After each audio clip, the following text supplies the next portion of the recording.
வெளிநாட்டுக்கு போகணும்னு ஆசை. ஆனால் அவனுக்கு எந்த மொழியும் தெரியாது. இருந்தாலும் சமாளிச்சுக்கலாம்னு முடிவு பண்ணிட்டு கிளம்பிட்டான். ஏதோ ஒரு தேசத்துக்கு போய் சேர்ந்தான். அங்கே அவனுக்கு யாரையும் தெரியாது. அவங்க என்ன மொழியில் பேசிக்கிறாங்க அப்படிங்கிறது கூட புரியல. என்ன பண்ணுறதுன்னு யோசனை பண்ணிட்டு ஒரு இடத்துல நின்றுக்கிட்டு இருக்கிறான். எதிர ஒரு பெரிய கட்டடம், நிறைய பேர் உள்ளே போயிட்டு இருக்கிறாங்க. இவனும் அவங்க பின்னாடியே உள்ளே போனான். ஒரு பெரிய அறை, அலங்காரம்லாம் பண்ணி வச்சிருக்கிறாங்க. நிறைய பேர் சாப்பிட்றதுக்காக உட்காந்துருக்குறாங்க. இவனுக்கு நல்ல பசி, அதனால் இவனும் உட்காந்தான். சாப்பாடு போட்டாங்க, சாப்பிட்டான். அன்பான உபசரிப்பு. இவன் மனசு உள்ள நினச்சிக்கிட்டான், இது ஏதோ அரசருடைய அரண்மனை மாதிரி தெரியுது, இன்னைக்கு ஏதோ விருந்து நடக்குது, நல்ல வேளை நம்ம பசியும் தீர்ந்தது அப்படின்னு நினச்சிக்கிட்டே நிமிர்ந்து பார்க்குறான். சாப்பாடு பரிமாறினவன் எதிரில் ரொம்ப பணிவோட முதுக வளைச்சி வணக்கம் தெரிவித்தான். இவனும் எழுந்திரிச்சு நின்று முதுக வளைச்சி வணக்கம் தெரிவித்தான். ரொம்ப நன்றின்னா. அவன் ஒரு சீட்டை இவன் கையில் கொடுத்தான். இவன் அதை வாங்கி பார்க்குறான். என்ன எழுதியிருக்குன்னு ஒன்றும் புரியல. சரி, இந்த நாட்டில் தங்களுடைய நன்றியை சீட்டில் எழுதி தான் கொடுப்பாங்க போல இருக்கு அப்படின்னு நினச்சிக்கிட்டு மறுபடியும் நன்றின்னா. ஆனால் அவன் காசை கொடுங்கன்னா. ஏன்னா அது ஒரு ஹோட்டல், இவன் சாப்பிட்டதுக்கான பில் அது. இவன் அதை புரிஞ்சிக்கவே இல்லை. நன்றின்னு அந்த சீட்டில் எழுதி கொடுக்குறாங்க போல இருக்கு அப்படின்னு நினச்சிக்கிட்டு அதை வாங்கி சட்டை பையில் பத்திரமா வச்சுக்கிட்டு பரவாயில்லைங்க ரொம்ப மகிழ்ச்சின்னா. ஒரு வெளிநாட்டுக்காரனுக்கு இவ்வளவு தூரம் மரியாதை பண்ணுறீங்களே, எங்கள் ஊருக்கு போனதும் உங்களை பற்றி நிறைய சொல்லுவேன் அப்படின்னா. இவன் என்ன சொல்கிறான்னு அவனுக்கு புரியல. இவனை பிடிச்சி அழைச்சிட்டு போய் முதலாளி முன்னாடி நிறுத்தினான். நாம் சொன்னதில் இவனுக்கு ரொம்ப பெருமையாக இருக்கணும் போல இருக்கு, அதுதான் பெரிய இடத்துக்கு அழைச்சிட்டு வந்திருக்கிறான் அப்படின்னு இவன் நினச்சிக்கிறான். அவரும் பில்லுக்கான பணத்தை கொடுங்கிறாரு. பரவாயில்லைங்க ரொம்ப மகிழ்ச்சி நன்றிங்கிறான் இவன். அவரு பார்த்தார், இவனை நீதிமன்றத்துக்கு அனுப்பி வச்சுட்டார். இவன் என்ன நினச்சிக்கிட்டான், நம்மளை இந்த ஊர் ராஜா முன்னாடியே அழைச்சிக்கிட்டு வந்து நிறுத்தி இருக்கிறாங்க போல இருக்கு, என்ன ஒரு பெருந்தன்மை அப்படின்னு நினச்சிக்கிறான். நீதிபதி சொன்னார், சாப்பிட்டதுக்கான பணத்தை கொடுத்துரு, இல்லைன்னா அதுக்கான தண்டனையை அனுபவிக்க வேண்டி இருக்கும்னார். ராஜாவே நமக்கு நன்றி சொல்கிறாரு போல இருக்கு அப்படின்னு நினச்சிக்கிறான் இவன். என் மகிழ்ச்சிக்கு எல்லையே இல்லைங்க அப்படின்னா. அவர் பார்த்தார், இவனுக்கு தண்டனை கொடுக்க வேண்டியது தான் அப்படின்னு முடிவு பண்ணார். உடனே தீர்ப்பு எழுதினார். இவனை கழுதையில் பின்புறமாக உட்கார வைங்க, இவன் ஒரு மோசடிக்காரன் அப்படின்னு ஒரு போர்டு எழுதி அவன் கழுத்தில் மாட்டுங்க, அப்புறம் அந்த கழுதையை ஊர் பூரா விரட்டுங்க அப்படின்னார். இவனுக்கு தான் மொழி புரியலையே, ஏதோ நடக்குது அப்படிங்கிறது மட்டும் புரியுது. எல்லாரும் சேர்ந்து இவனை ஒரு கழுதை மேலே உட்கார வச்சாங்க. ஓஹோ, நம்மளை பாராட்டி ஒரு ஊர்வலம் நடத்துகிறாங்க போல இருக்கு அப்படின்னு நினச்சிக்கிறான் இவன். எல்லாரும் சத்தம் போட்டுக்கிட்டே கையை தட்டிக்கிட்டு கழுதை பின்னாடி ஓடி வர்றாங்க. இவனுக்கு ரொம்ப உற்சாகமாக இருக்குது. எல்லாருக்கும் கை கூப்பி வணக்கம் சொல்லிக்கிட்டே போகிறான். கூட்டத்தில் திடீர்னு ஒரு தெரிஞ்ச முகம் தெரியுது. அவனுடைய தேசத்தை சேர்ந்த ஒரு ஆள் அவன். அவனை பார்த்ததும் இவனுக்கு ரொம்ப உற்சாகம். நம்ம ஊருக்கு போனதும் இங்கே நமக்கு கிடைச்ச மரியாதையெல்லாம் உண்மைதான்னு சொல்கிறதுக்கு ஒரு சாட்சியும் கிடைச்சிட்டுது அப்படின்னு நினச்சிக்கிறான்.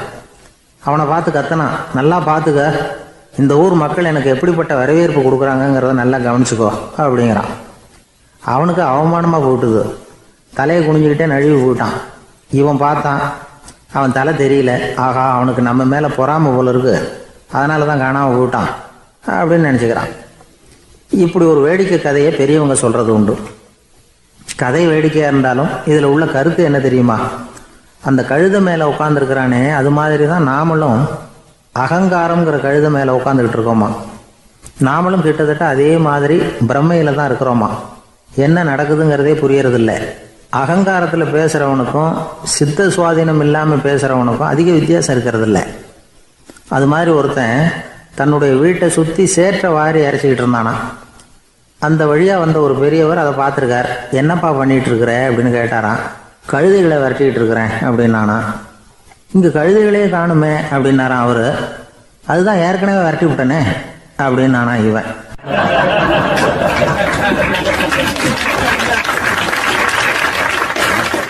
ஒரு ஊரில் 4 நண்பர்கள் இருந்தாங்க.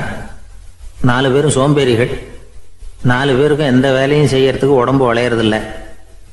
இருந்தாலும் சோம்பேறித்தனத்தில் ஒருத்தருக்கு ஒருத்தர் கொஞ்சம் வித்தியாசம் உண்டு. அதுக்கு தகுந்த மாதிரி அவங்களுக்கு பேர் அமைஞ்சு போச்சு.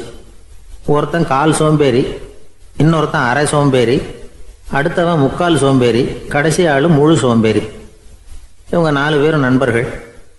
அப்புறம் எப்படி காரியம் நடக்கும்? 4 பேரும் ஒரு வீதியில் அப்படியே நடந்து போய்கிட்டு இருக்கிறாங்க. நல்ல பசி. எங்கேயாவது சோறு போடுவாங்களா அப்படின்னு பார்த்துக்கிட்டே வந்தாங்க. அவங்க வந்த வழியில் ஒரு ரூபா காசு கிடந்தது தரையில். அவங்க கண்ணில் அது பட்டுது. ஆனாலும் அதை குனிஞ்சு எடுக்கணுமே, அதுக்கு சோம்பேறித்தனம்.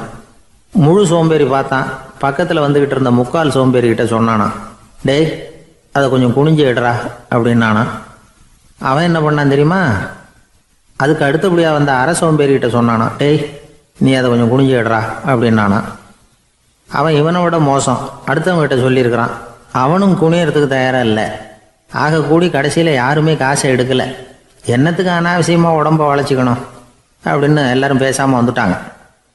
அவங்க பாட்டுக்கு நடந்து வந்துக்கிட்டே இருக்கிறாங்க. எதிரில் ஒருத்தன் வாழைப்பழத்தை வண்டியில் வச்சு தள்ளிகிட்டே வந்தான். ரூபாய்க்கு 4 பழம்னு கூவி விற்றுக்கிட்டே வர்றான். இப்போ அந்த முழு சோம்பேறி சொன்னானா, டேய் வழியில் கிடந்ததை ரூபா, அதையாவது எடுத்துக்கிட்டு வந்திருந்தா இப்போ இந்த பழத்தை வாங்கி ஆளுக்கு ஒன்று சாப்பிடலாமே அப்படின்னானா. ஆமாம் சாப்பிட்ருக்கலாமே அப்படின்னாங்களாம் மற்றவங்களும். ஆனாலும் திரும்பி போய் அதை எடுக்கணும்னு யாருக்கும் தோணலை. பேசாமல் சோர்ந்து போய் நடந்து வந்தாங்களாம். இருட்டி போச்சு. வழியில் ஒரு கோவில். சரி இங்கேயே படுத்து தூங்குவோம் அப்படின்னா ஒருத்தன். அதுதான் சரின்னாங்க மற்றவங்களும். அப்படியே மண்டபத்தில் படுத்துட்டாங்க. கோவில் அர்ச்சகர் வேலையெல்லாம் முடிச்சு விட்டு வெளியில் வந்திருக்காரு. இவங்கள பார்த்தாராம். ஏன் இப்படி சோர்ந்து போய் கிடக்குறீங்க அப்படின்னு விசாரிச்சிருக்காரு. 2 நாளாச்சுங்க நாங்கள் சாப்பிட்டு அப்படின்னாங்களாம். அவர் உடனே ஐயோ பாவம் அப்படின்னு சொல்லி பானை, விறகு, அரிசி, தண்ணி எல்லாம் கொடுத்து நீங்களே சமையல் பண்ணி சாப்பிட்டுக்குங்க அப்படின்னு சொல்லிவிட்டு போயிட்டார். இந்த 4 பேருக்கும் சமையல் பண்ணி சாப்பிட்ணும்னு ஆசையாக தான் இருந்தது. ஆனால் அடுப்பு பற்ற வைக்கணுமே, அதுக்கு தீப்பெட்டி வேணுமே. தீப்பெட்டி இல்லை. இப்போ முழு சோம்பேறி ஆரம்பித்தான். அடுத்தவனை பார்த்து, டேய் கடைக்கு போய் ஒரு தீப்பெட்டி வாங்கிட்டு வாயேன் அப்படின்னு நானான். அவன் வழக்கம் போல் அடுத்தவங்ககிட்ட சொல்லியிருக்கான். அவன் அதுக்கு அடுத்தவங்ககிட்ட சொல்லியிருக்கிறான். கடைசியாக கால் சோம்பேறிக்கிட்ட வந்து சேர்ந்தது. அவனும் அது நம்மால் முடியாது அப்படின்னு பேசாமல் இருந்துட்டான். இப்போ தீப்பெட்டி வேணுமே, அதுக்கு என்ன பண்ணுறது? அவங்களுக்குள்ளே பேசி ஒரு முடிவுக்கு வந்தாங்களாம். அதாவது யார் முதல்ல வாயை திறந்து பேசுகிறாங்களோ அவங்க தான் தீப்பெட்டி வாங்கிறதுக்கு போகணும் அப்படின்னு. அவ்வளவுதான். உடனே 4 பேரும் வாயை கெட்டியாக மூடிக்கிட்டு படுத்துக்கிட்டாங்க. அவங்க சமையல் பண்ணி சாப்பிட்டாங்களா என்ன அப்படிங்கிறது அர்ச்சகருக்கு தெரியல. சரி பார்த்துட்டு வரலாமேன்னு வந்தார். வந்து பார்க்குறாரு, இவங்க 4 பேரும் அசையாமல் படுத்து கிடக்குறாங்க. அர்ச்சகர் பயந்துட்டார். ஒருவேளை பசி தாங்காமல் செத்து போட்டாங்களோ அப்படிங்கிற பயம், அல்லது நாம் கொடுத்த உணவுப் பொருளில் ஏதாவது விஷம் கலந்துருக்குமோ அப்படின்னும் பயந்தார். அப்படின்னா நம்ம மேலே பழி வந்துருமே அப்படின்னு நினச்சி நடுங்க ஆரம்பிச்சிட்டார். அப்புறம் அவரும் ஒரு முடிவுக்கு வந்தாராம். கோவிலுக்கு பக்கத்துலேயே ஒரு பெரிய குழி இருந்தது. அதில் ஒவ்வொருத்தரையாக இழுத்துக்கிட்டு போய் போட்டார். கொஞ்சம் மண்ணை தள்ளினார். காலால் மிதித்தார். அவர் மிதித்த மிதி ஒருத்தன் அடி வயத்தில் போட்டுவிட்டுது. அவன் உடனே வலி தாங்காமல் ஐயோ அம்மான்னு அலறினான். உடனே நடந்தது என்ன தெரியுமா? மற்ற 3 பேரும் துள்ளி எழுந்திரிச்சாங்களாம். அவனை பார்த்து நீ தாண்டா தீப்பெட்டி வாங்க போகணும், நீ தாண்டா வாங்க போகணும், நீ தான் சத்தம் போட்ட அப்படின்னு சொல்லி ஆரம்பிச்சிட்டாங்களாம். அர்ச்சகர் பார்த்தார். இது பேய் மாதிரி தெரியுதுன்னு நினச்சிக்கிட்டு ஒரே ஓட்டமாக ஓடி போட்டாராம். கிராமப்புறங்களில் இப்படி ஒரு கதையை சொல்கிறது உண்டு. சோம்பல்ங்கிறது நம்ம முன்னேற்றத்துக்கு பெரிய தடை அப்படிங்கிறத நாம் புரிஞ்சுக்கணும். அதுதான் இந்த கதை சொல்கிற நீதி. ஒரு பள்ளிக்கூடத்தில் ஒரு புதுமையான போட்டி நடந்துதான். அதாவது சோம்பேறித்தனத்துக்கு பரிசு. அதில் 2வது பரிசு யாருக்குன்னு அறிவிச்சாங்க. ஒரு பையன் எழுந்திரிச்சு மெதுவாக நடந்து போய் பரிசை வாங்கிட்டான். அடுத்தது முதல் பரிசு யாருக்கு அப்படின்னு அறிவிச்சாங்களாம். அவன் கடைசி வரிசையிலேருந்து கத்தனானா, ஐயா அதையும் அந்த பையன் மூலமாகவே கொடுத்து அனுப்பி வச்சுருங்க, இங்கே வந்தது நான் வாங்கிக்கிறேன் அப்படின்னு நானா.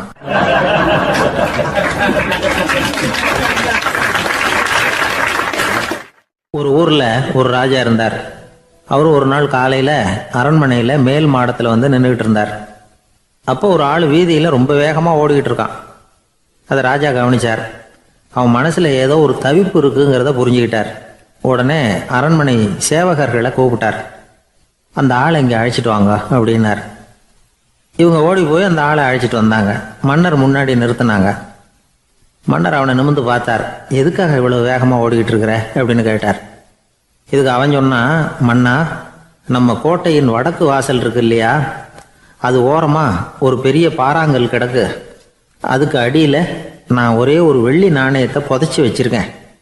அது இப்போ எனக்கு தேவைப்படுது. என்னுடைய மனைவிக்கு ஒரு பரிசு வாங்கி கொடுக்க வேண்டியிருக்கு. அதுக்காக தான் அவசரமாக ஓடிக்கிட்டு இருக்கிறேன் அப்படின்னா. மன்னர் யோசனை பண்ணார். அப்புறம் சொன்னார், அதுக்காகவா இப்படி ஓடுற? பரவாயில்ல, அதை பற்றி கவலைப்படாத. நான் உனக்கு 10 வெள்ளி காசுகள் தர்றேன், வாங்கிட்டு திரும்பி போ அப்படின்னார். இவன் தலையை சொரிஞ்சான். மன்னா, நீங்கள் கொடுக்கறத ரொம்பவும் மகிழ்ச்சியோடு வாங்கிக்கிறேன். இருந்தாலும் அதுக்கப்புறம் அந்த வடக்கு வாசலுக்கு போய் அங்கே இருக்கிற ஒரு நாணயத்தையும் எடுத்துக்கிட்டு போயிடுறேனே அப்படின்னானா. இதை பாருப்பா, அந்த ஒரு நாணயத்தை மறந்துடு, உனக்கு 100 வெள்ளி நாணயங்கள் தரேன் இருக்கார். மன்னா, ரொம்ப மகிழ்ச்சி. உங்கள் மாதிரி தாராள குணம் வேற யாருக்கும் வராது. நீங்கள் கொடுக்குற 100 நாணயங்களையும் வாங்கிக்கிறேன். இருந்தாலும் வடக்கு வாசலுக்கு போய் அதையும் எடுத்துக்கிட்டா 101 ஆயிடுமே அப்படின்னானா. இதை பாருப்பா, அந்த ஒரு நாணயத்தை மறந்துடு, அது எக்கேடாவது கெட்டு போகட்டும். நான் உனக்கு 100 பொற்காசுகள் தரேன், அதையாவது வாங்கிட்டு வந்த வழியிலேயே திரும்பி போடுன்னாரான். தங்க நாணயங்களே தரேன்னு சொல்கிறீங்க, தாராளமாக வாங்கிக்கிறேன். இருந்தாலும் வடக்கு வாசலுக்கு போய் அப்படின்னு மறுபடியும் ஆரம்பித்தான். அரசர் பொறுமை இழந்துட்டார். கடைசியாக ஒரு முடிவுக்கு வந்துட்டார். இதை பாருப்பா, உனக்கு என்னுடைய ராஜ்யத்திலேயே பாதியை கொடுத்துட்றேன், அப்படியாவது திருப்தியாக திரும்பி போ அப்படின்னாரான். மன்னா, உங்களுடைய பெருந்தன்மைக்கு ஈடு இணையே கிடையாது. தேசத்திலேயே பாதி பிரித்து கொடுக்குறேன்னு சொல்கிறீங்க, அதனால் உங்ககிட்ட ஒரு சின்ன வேண்டுகோள் அப்படின்னானா. சொல்லுன்னாராம் மன்னர் ஆர்வமா. இவன் மெதுவாக ஆரம்பித்தான். அப்படி இந்த ராஜ்யத்தை 2ஆ பிரிக்கிறப்போ அந்த வடக்கு வாசல் இருக்கிற பக்கத்தை என்கிட்டயே கொடுத்துருங்கோ அப்படின்னானா. மன்னர் அசந்து போயிட்டார்.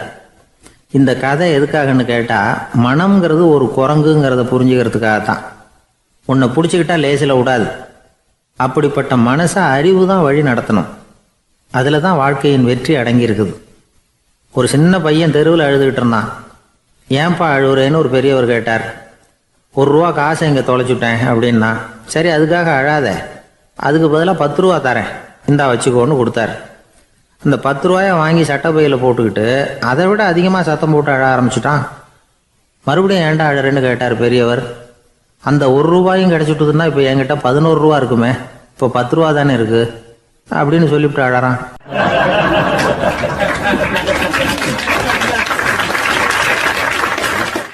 என்னுடைய நண்பர் ஒருத்தர், அவருக்கு ஜாதகத்தில் நம்பிக்கை உண்டு.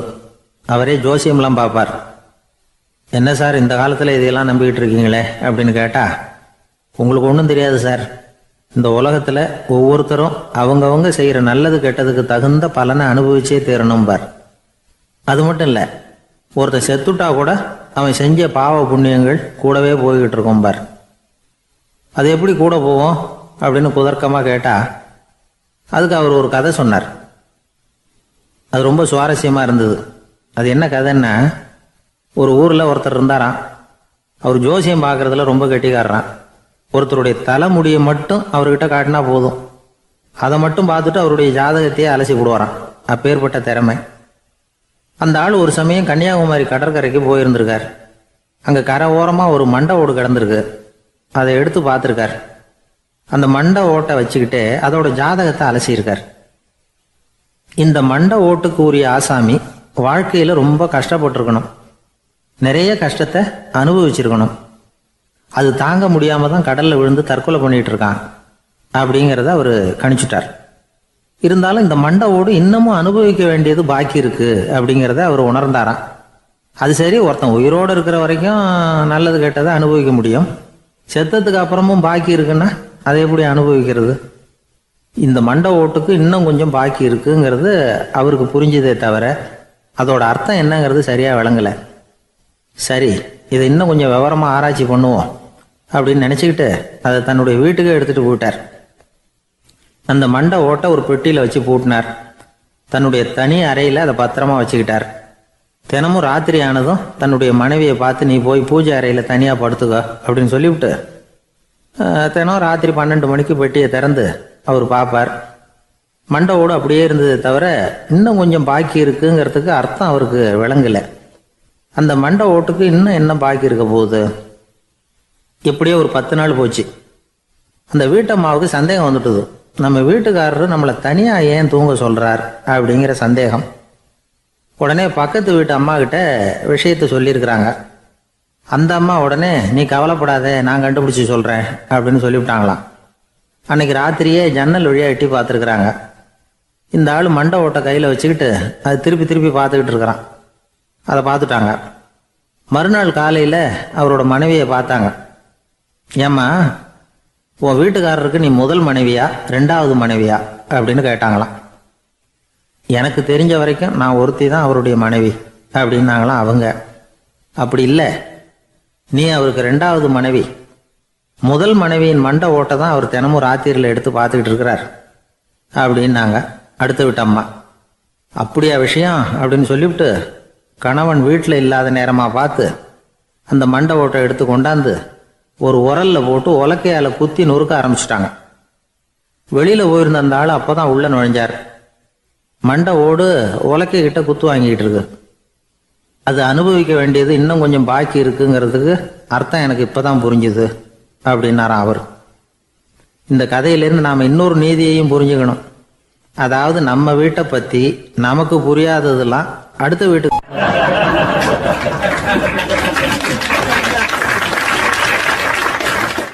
சங்கீத வித்வான்களில் பல வகை உண்டு. சில குறிப்பிட்ட ராகங்களை பாடுறதுல அவங்களுக்கு பெருமை வர்றது உண்டு. ஆனால் ஒருத்தர் இருந்தார், அவரால் ஒரு ராகத்துக்கே பெருமை வந்தது. அந்த ராகத்தை அவர் வாசித்து கேட்கணும் அப்படின்னு சொல்லுவாங்க. அது என்ன ராகம்னா தோடி ராகம். சரி, அந்த வித்வான் யாருன்னா அவர் தான் திருவாவடுதுறை ராஜரத்னம் பிள்ளை. பேராசிரியர் கல்கி ஒரு சமயம் தம்முடைய பத்திரிகையில் எழுதினாராம். அதை அப்படியே படிக்கிறேன் கேளுங்களேன். ஆகா, ஸ்ரீ ராஜரத்னம் பிள்ளையின் தோடி ஆலாபனையை முதலில் கேட்டபோது அவருடைய கற்பனையை விட்டு தள்ளுங்கள். நம்முடைய மனதில் என்னென்ன இன்பமயமான கற்பனைகள் எல்லாம் உதித்தன. குழந்தை தாயிடம் கொஞ்சம் குரலை கேட்டோம், அன்னை குழந்தையிடம் கொஞ்சம் குரலை கேட்டோம், ரதியும் மன்மதனும் பேசிக்கொண்ட காதல் மொழிகளை கேட்டோம், முருகன் சிவபெருமான் செவிகுளிர மொழிந்த உபதேசத்தை கேட்டோம், கலைமகள் கவிஞனுக்கு அருளிய ஆசி மொழிகளை கேட்டோம், நாரத முனிவருடைய தம்பூரா சுருதியை கேட்டோம், ராவணன் தன் எலும்பை ஒடித்து வீணையாகச் செய்து வாசித்த கானத்தை கேட்டோம், கானப் பறவைகளின் கலகல ஒலியை கேட்டோம், கோலக் குயில்களின் குரல் இனிமையை கேட்டோம். இப்படிலாம் பேராசிரியர் கல்கி விமர்சனம் எழுதியிருக்கிறார். திருவாவடுதுறை ராஜரத்னம் பிள்ளை அவர்களுடைய வாசிப்பை கேட்டுட்டு டி.என். ராஜரத்னம் பிள்ளை இறந்து போனார். அப்போ கவிஞர் கண்ணதாசன் எழுதினார், செவியனில் ஓடி எங்கள் சிந்தையில் ஓடி இந்த புவியெல்லாம் ஓடி நின்பார் பொங்கிய தோடி வேறிங்கு எவரிடம் போகும் ஐய இனி அதை காப்பார் யாவர் அவிந்தனின் சடலத்தோடே அவிந்தது தோடிதானும் அப்படின்னு எழுதினாராம். அந்த அளவுக்கு அவருடைய தோடியை ரசித்தவர்கள் உண்டு. அதே மாதிரி தோடின்னா என்னன்னு தெரியாமலே அவரை ரசித்தவங்களும் அந்த காலத்தில் உண்டு. அதாவது ஒரு பெரிய சபையில் இவர் வாசிச்சுக்கிட்டு இருக்கிறார். பாதியில் ஒரு பெரிய மனுஷன் உள்ளே வந்தார். அவர் உடம்புல பட்டு வேஷ்டி, ஜருகை, அங்கவஸ்திரம், வாயில் வெத்தலை, வாசனை புகையில, காதில் வைரக்கடுக்கன், கழுத்தில் தங்க சங்கிலி, கை விரல் பூரா மோதிரம், கையில் ஒரு வெள்ளி வெத்தலை புட்டி, உதவிக்கு 2 பேர் பக்கத்தில். இவ்வளவு பந்தாவோடு வரார் கச்சேரி கேட்கறதுக்கு. இப்படி வந்தவர் முதல் வரிசையில் உட்கார்ந்தார். வித்வான் வாசித்து முடித்ததும் இவர் அவரை பார்த்து, ஐயா, நீங்கள் தோடி வாசிக்கிறதுல ரொம்ப கெட்டிக்காரர்னு கேள்விப்பட்டிருக்கேன், அதை கேட்கறதுக்காக தான் மெனக்கிட்டு வந்திருக்கிறேன், அதை வாசிங்களேன் அப்படின்னாராம் இந்த பெரியவர். ராஜரத்னம் பிள்ளைக்கு ஒன்றும் புரியல. ஏன்னா இதுவரைக்கும் அவர் வாசிச்சுக்கிட்டு இருந்ததே அந்த தோடி ராகத்தை தான். அதை வாசித்து முடித்ததும் அதை வாசிங்களேன்னு இவர் கேட்குறார். அப்படின்னா இவரோட ஞானம் எப்படிப்பட்டது? இவ்வளவும் கேட்டுட்டு இப்படி கேட்குறாரே அப்படின்னு அவர் யோசிச்சிருக்கிறார் ராஜரத்னம் பிள்ளை. உடனே என்ன பண்ணார் தெரியுமா? பக்கத்தில் ரொம்ப சாதுவாக சுருதி போட்டுக்கிட்டு இருந்த ஒரு முதுகில் ஓங்கி ஒரு குத்து விட்டாராம். அவருக்கு ஒன்றும் புரியல, எதுக்கு நம்மளை அடிக்கிறார் இவர், நம்மளை குத்துறாரு வித்வான்னு. அவர் அதிர்ச்சியால் இவர் நிமிர்ந்து பார்த்துருக்கார். அப்போ ராஜரத்னம் பிள்ளை சொன்னாராம், ஏய்யா ஐயா பெரிய மனுஷன், என்னுடைய பரம ரசிகர், தோடி ராகம் கேட்கணுங்கிறதுக்காக இவ்வளவு தூரம் வந்திருக்கிறார், வரிசையில் உட்காந்துருக்கார். நீ இந்த சமயம் பார்த்து தோடி ராகம் வாசிக்கிற நாதஸ்வரத்தை வீட்டில் வச்சுட்டு வந்துட்டியே, இப்போ ஐயாவுக்காக அந்த ராகத்தை நான் எப்படி வாசிக்கிறது அப்படின்னு சொல்லிவிட்டு மறுபடியும் முதுகில் ஒரு அடி கொடுத்தாராம். அடி வாங்கினவருக்கே சிரிப்பு அடக்க முடியலையா.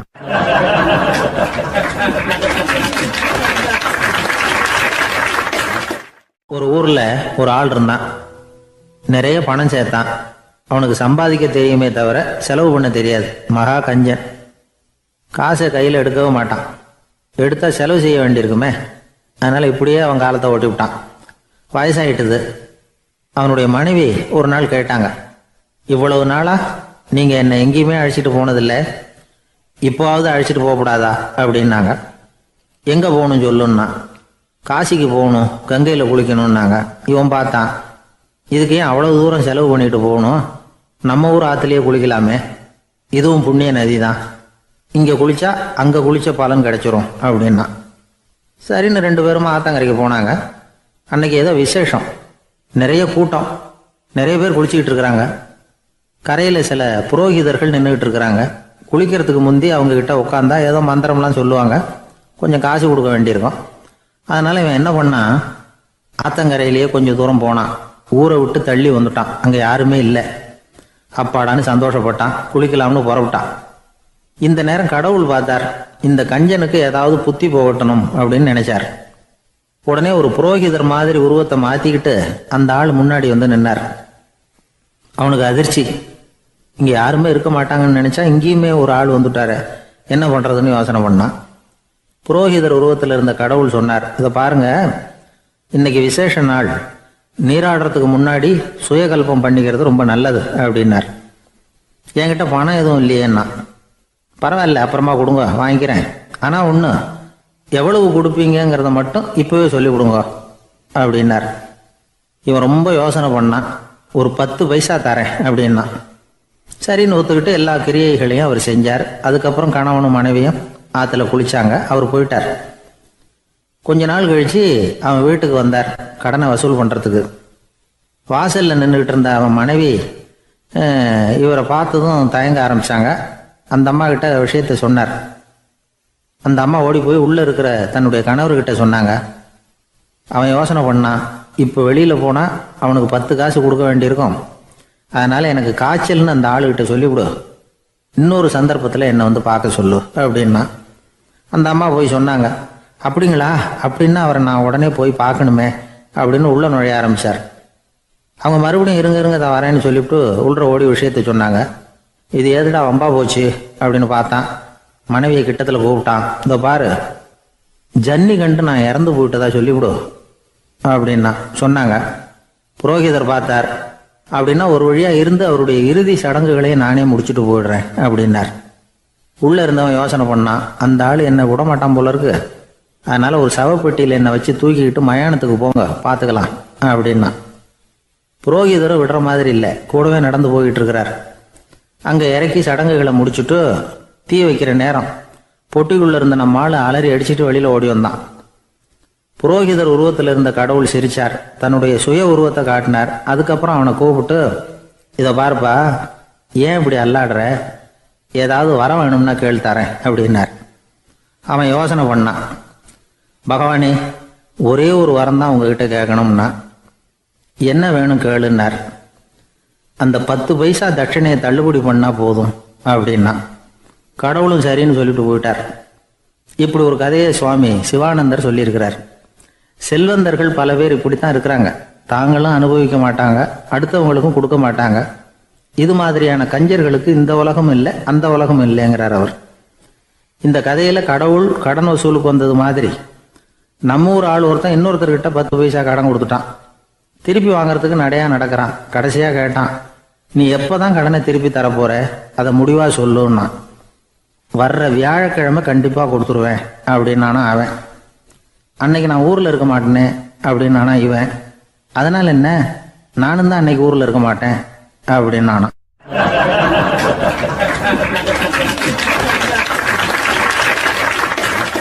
எனக்கு இது மட்டும்தான் சார் தெரியும், இதை தவிர வேறு எதுவும் தெரியாது அப்படின்னு சொல்லிக்கிட்டே காலம் தள்ளுறவங்க ரொம்ப பேர். அவங்களெல்லாம் கஷ்டப்பட வேண்டியிருக்கும். ஒருத்தர் தன்னுடைய தொழிலில் ரொம்ப கெட்டிக்காரராக இருக்கலாம், அதுக்காக எப்பவும் அதே ஞாபகத்தில் இருந்துக்கிட்டு உலகியல் அறிவு இல்லாமல் இருந்துடக்கூடாது, அது ஆபத்து. இதுக்காக நம்ம தாத்தா பாட்டிலாம் ஒரு கதை சொல்லுவாங்களே, கேள்விப்பட்டிருக்கீங்களா? ஒரு சமயம் ஒரு 4 பேர் சேர்ந்து வெளியூருக்கு பிரயாணம் போனாங்களாம். அந்த 4 பேர் எப்படி தெரியுமா? ஒருத்தர் வேதாந்தி, இன்னொருத்தர் சங்கீத வித்வான், 3வது ஆள் வைத்தியர், 4வது ஆள் ஜோசியர். இவங்க 4 பேரும் நண்பர்கள். அதனால் சேர்ந்து புறப்பட்டாங்க. வழியில் ஒரு ஊரில் தங்கினாங்க. இருட்டி போச்சு. அதனால் இன்றைக்கி ராத்திரி இங்கேயே தங்கி இருந்துட்டு நாளைக்கு புறப்படலாம் அப்படின்னு தீர்மானம் பண்ணாங்க. சாப்பாட்டுக்கு என்ன பண்ணுறது, அங்கேயே கடத்தெருவுக்கு போய் சாமான்லாம் வாங்கியாந்து சமைச்சு சாப்பிட்லாம்னு முடிவு பண்ணாங்க. 4 பேர் இருக்கிறதுனால ஆளுக்கு ஒரு காரியமாக செய்யலாம் அப்படின்னு வேலையை பிரிச்சுக்கிட்டாங்க. வைத்தியர் கறிகாய் வாங்க போனார், வேதாந்தி எண்ணெய் வாங்க போனார், ஜோசியர் பலசரக்கு வாங்க போனார், சங்கீத வித்வானுக்கு சமைக்கிற வேலை.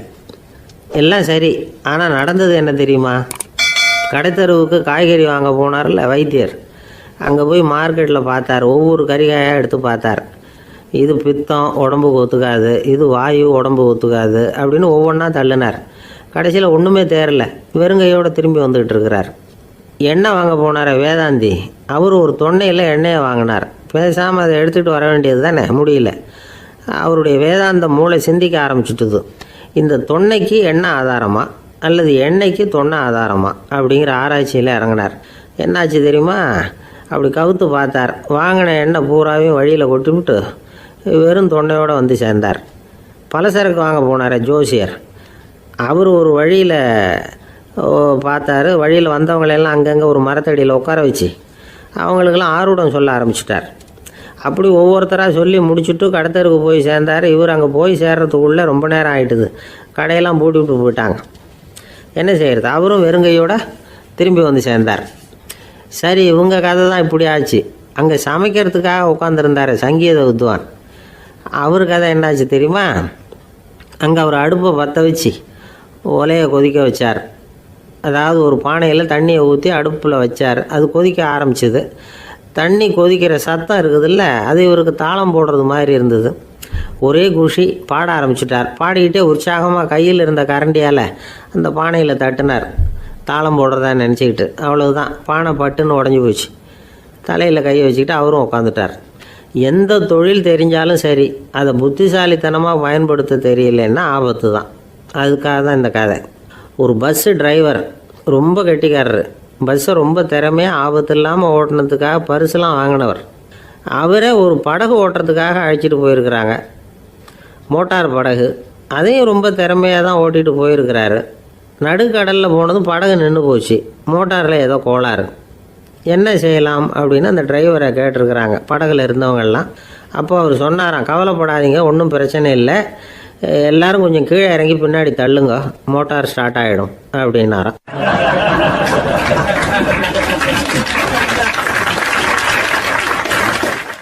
ஒரு ஊரில் ஒரு இளைஞன் இருந்தான். ஒரு நாள் அவன் ஒரு குருவை தேடிட்டு புறப்பட்டான். ஊரை விட்டு வெளியில் போனான். போகிற வழியில் ஒரு காடு. அந்த காட்டில் ஒரு மரத்தடியில் ஒரு பெரியவர் உட்காந்துருக்கிறார். அமைதியாக மௌனமாக அவர் அமர்ந்திருக்கிறார். இந்த பெரியவரை விசாரிக்கலாம், குருவை தேடி கண்டுபிடிக்கிறதுக்கு இவர் ஏதாவது ஒரு வழி சொல்லி கொடுப்பார் அப்படின்னு நினச்சிக்கிட்டு அவரை நெருங்கினான். ஐயா, எனக்கு ஒரு குரு தேவை, எங்கே கிடைப்பார்? அவரை எப்படி அடையாளம் கண்டுபிடிக்கிறது? அதை பற்றி ஏதாவது விவரம் சொன்னீங்கன்னா நான் கண்டுபிடிச்சிக்குவேன் அப்படின்ட்டுருக்கான். பெரியவர் நிமிர்ந்து பார்த்தார். தம்பி, அது ரொம்ப சுலபம். அவர் வயசானவராக இருப்பார், என்னை விட சுமார் 30 வயசு அதிகமாக இருக்கும். அவர் ஒரு மரத்தடியில் தான் உட்காந்துருப்பார் அப்படின்ட்டுருக்கான். சரிங்க பெரியவரே, அது என்ன மாதிரியான மரம், எப்படி இருக்கும் அப்படின்னு கேட்டிருக்கான். பெரியவர் அந்த விவரங்களையும் சொல்லியிருக்கிறாரு. அது மட்டும் இல்லை, சந்திக்கிற நாள், நேரம், வினாடி முதற்கொண்டு எல்லா விவரங்களையும் துல்லியமாக சொன்னாராம். இவ்வளவு விவரங்களை இவரால் எப்படி சொல்ல முடியுது அப்படின்னு இவனுக்கு ஆச்சரியம். இருந்தாலும் அந்த பெரியவர் கடைசியாக ஒரு விவரம் சொன்னார். அது என்ன தெரியுமா? எப்படியும் நீ அவரை சந்திக்கிறதுக்கு ஒரு 30 வருஷம் ஆகும் அப்படின்னு சொல்லிவிட்டாரான். ரொம்ப நன்றிங்க பெரியவரே அப்படின்னு சொல்லிவிட்டு அந்த இளைஞன் புறப்பட்டுருக்கான். இப்போ அவனுக்கு குரு பற்றின விவரம் எல்லாம் கிடைச்சிட்டுது, சந்திக்கிற நேரமும் தெரிஞ்சுட்டுது. ஆனால் 30 வருஷம் அவரை தேடி அலைய வேண்டியிருக்குமே. அவன் தேட ஆரம்பித்தான். காடு மலை எல்லாம் சுற்றி அலைஞ்சான். பல வருஷங்கள் தேடினான், அழுத்து போயிட்டான். கடைசியில் அவனுக்கும் வயசாகிட்டுது. கடைசியில் தன்னுடைய சொந்த ஊருக்கே திரும்பி போய்கிட்டு இருந்தான்.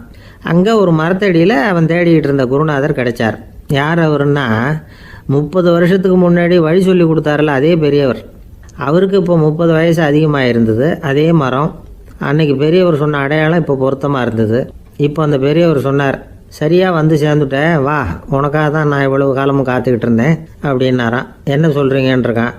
30 வருஷத்துக்கு முன்னாடி என்கிட்ட வந்தியே, அப்போவே என் காலம் முடிஞ்சு போயிருந்தது.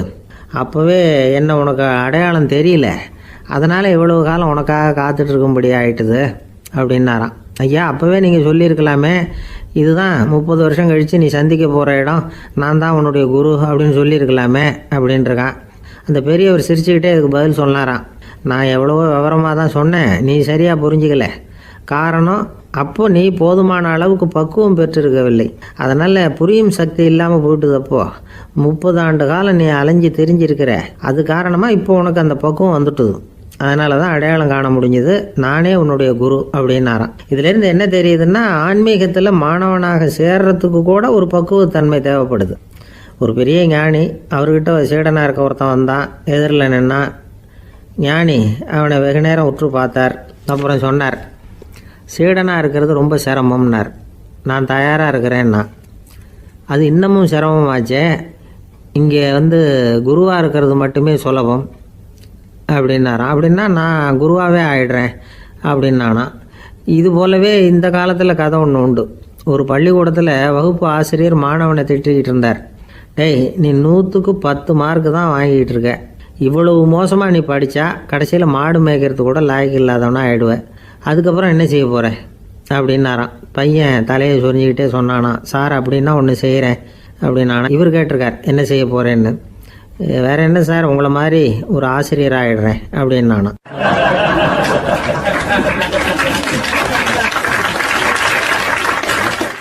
இமயமலை அடிவாரத்தில் ஒரு மடம். அங்கே ஒரு சன்னியாசி இருந்தார்.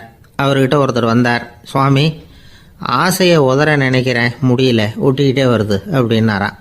இப்படி உட்கார, ஒரு கதை சொல்கிறேன் அப்படின்னு சொல்லி அவர் சொல்ல ஆரம்பித்தாராம். அவர் சொன்ன கதை என்னென்னா, ஒரு ஊரில் ஒரு ஆள் இருந்தான். அவன் பேர் குப்புசாமி. அவன்கிட்ட எப்பவும் ஒரு பழைய தொப்பி இருக்கும், விடவே மாட்டான். அதனால் அவனை எல்லோரும் தொப்பி சாமி அப்படின்னு தான் கூப்பிடுறது வழக்கம். ஒரு புது தொப்பி வாங்கிக்கப்படாதாப்பா அப்படின்னு நண்பர்கள்லாம் சொல்லி பார்த்தாங்க. பணத்துக்கு எங்கே போவேன் அப்படின்னு விட்டானான். பணம் வச்சுருக்கான், செலவு பண்ண மனசு வரல, மகா கஞ்சன். பழைய பாட்டில்கள்லாம் வாங்கி விற்றுக்கிட்டு இருந்தான். அப்படி ஒரு தடவை பழைய கண்ணாடி சாமான்களை ஏலத்தில் எடுத்தப்போ அதில் ஒரு அருமையான சென்ட்டு பாட்டில் கிடச்சிது. உடனே ஒரு ஐடியா பண்ணான். அந்த சென்ட்டை சின்ன சின்ன பாட்டில்களில் அடைச்சி ஜன்னல் ஓரமாக அடுக்கி வச்சுட்டான். அதை விற்றா நிறைய பணம் கிடைக்குமே. அதனால் இதுக்கு இடையில் ஒரு நாள் அவன் அப்படியே உட்காந்துருந்தான். அந்த நேரம் நண்பன் வந்தான். ஏண்டா, உன் பழைய தொப்பியை மாற்றப்படாதா, ஊரில் எல்லோரும் கேலி பேசுகிறாங்களே ஒன்று தொப்பி சாமின்னு அப்படின்னு சொல்லி கேட்டிருக்கான். இந்த சென்ட்டு பாட்டில் விற்றதும் பணம் வரும், அதுக்கப்புறம் பார்க்கலாம் அப்படின்னு நானா. இவன் சரி வா, நீச்சல் குளத்துக்கு போயிட்டு வருவோம் அப்படின்னு கூப்பிட்ருக்கான் நண்பன். 2 பேரும் போனாங்க. அதே நேரம் அந்த ஊர் நீதிபதியும் அங்கே குளிக்க வந்தாராம். அவர்கிட்ட இருந்தது விலை வசந்த ஒரு புது தொப்பி. அதை அங்கே இருந்த ஸ்டாண்டில் மாட்டிவிட்டு குளிக்க போனார். இதுக்கிடையில் குப்புசாமி குளிச்சுட்டு வந்தான். அவனுடைய பழைய தொப்பியை காணலை. அந்த புது தொப்பியை பார்த்தா இது நண்பனுடைய வேலை தான் அப்படிங்கிறதாக புரிஞ்சுக்கிட்டு அதை எடுத்து மாட்டிகிட்டு வந்துட்டான். நீதிபதி குளிச்சுட்டு பார்க்குறாரு, தொப்பியை காணும். போலீஸில் புகார் கொடுத்தார். அவங்க தேடினாங்க. ஒரு மூலையில் பழைய தொப்பி கிடச்சிது. அடடா, இது நம்ம குப்புசாமியோட தொப்பி இல்லையா அப்படின்னு நானா ஒருத்தன். உடனே அவன் வீட்டுக்கு தேடிட்டு போயிருக்காங்க. அங்கே போய் பார்த்தா புது தொப்பி அங்கே இருக்குது. உடனே அவனுக்கு 1000 ரூபா அபராதம் போட்டாங்களாம்.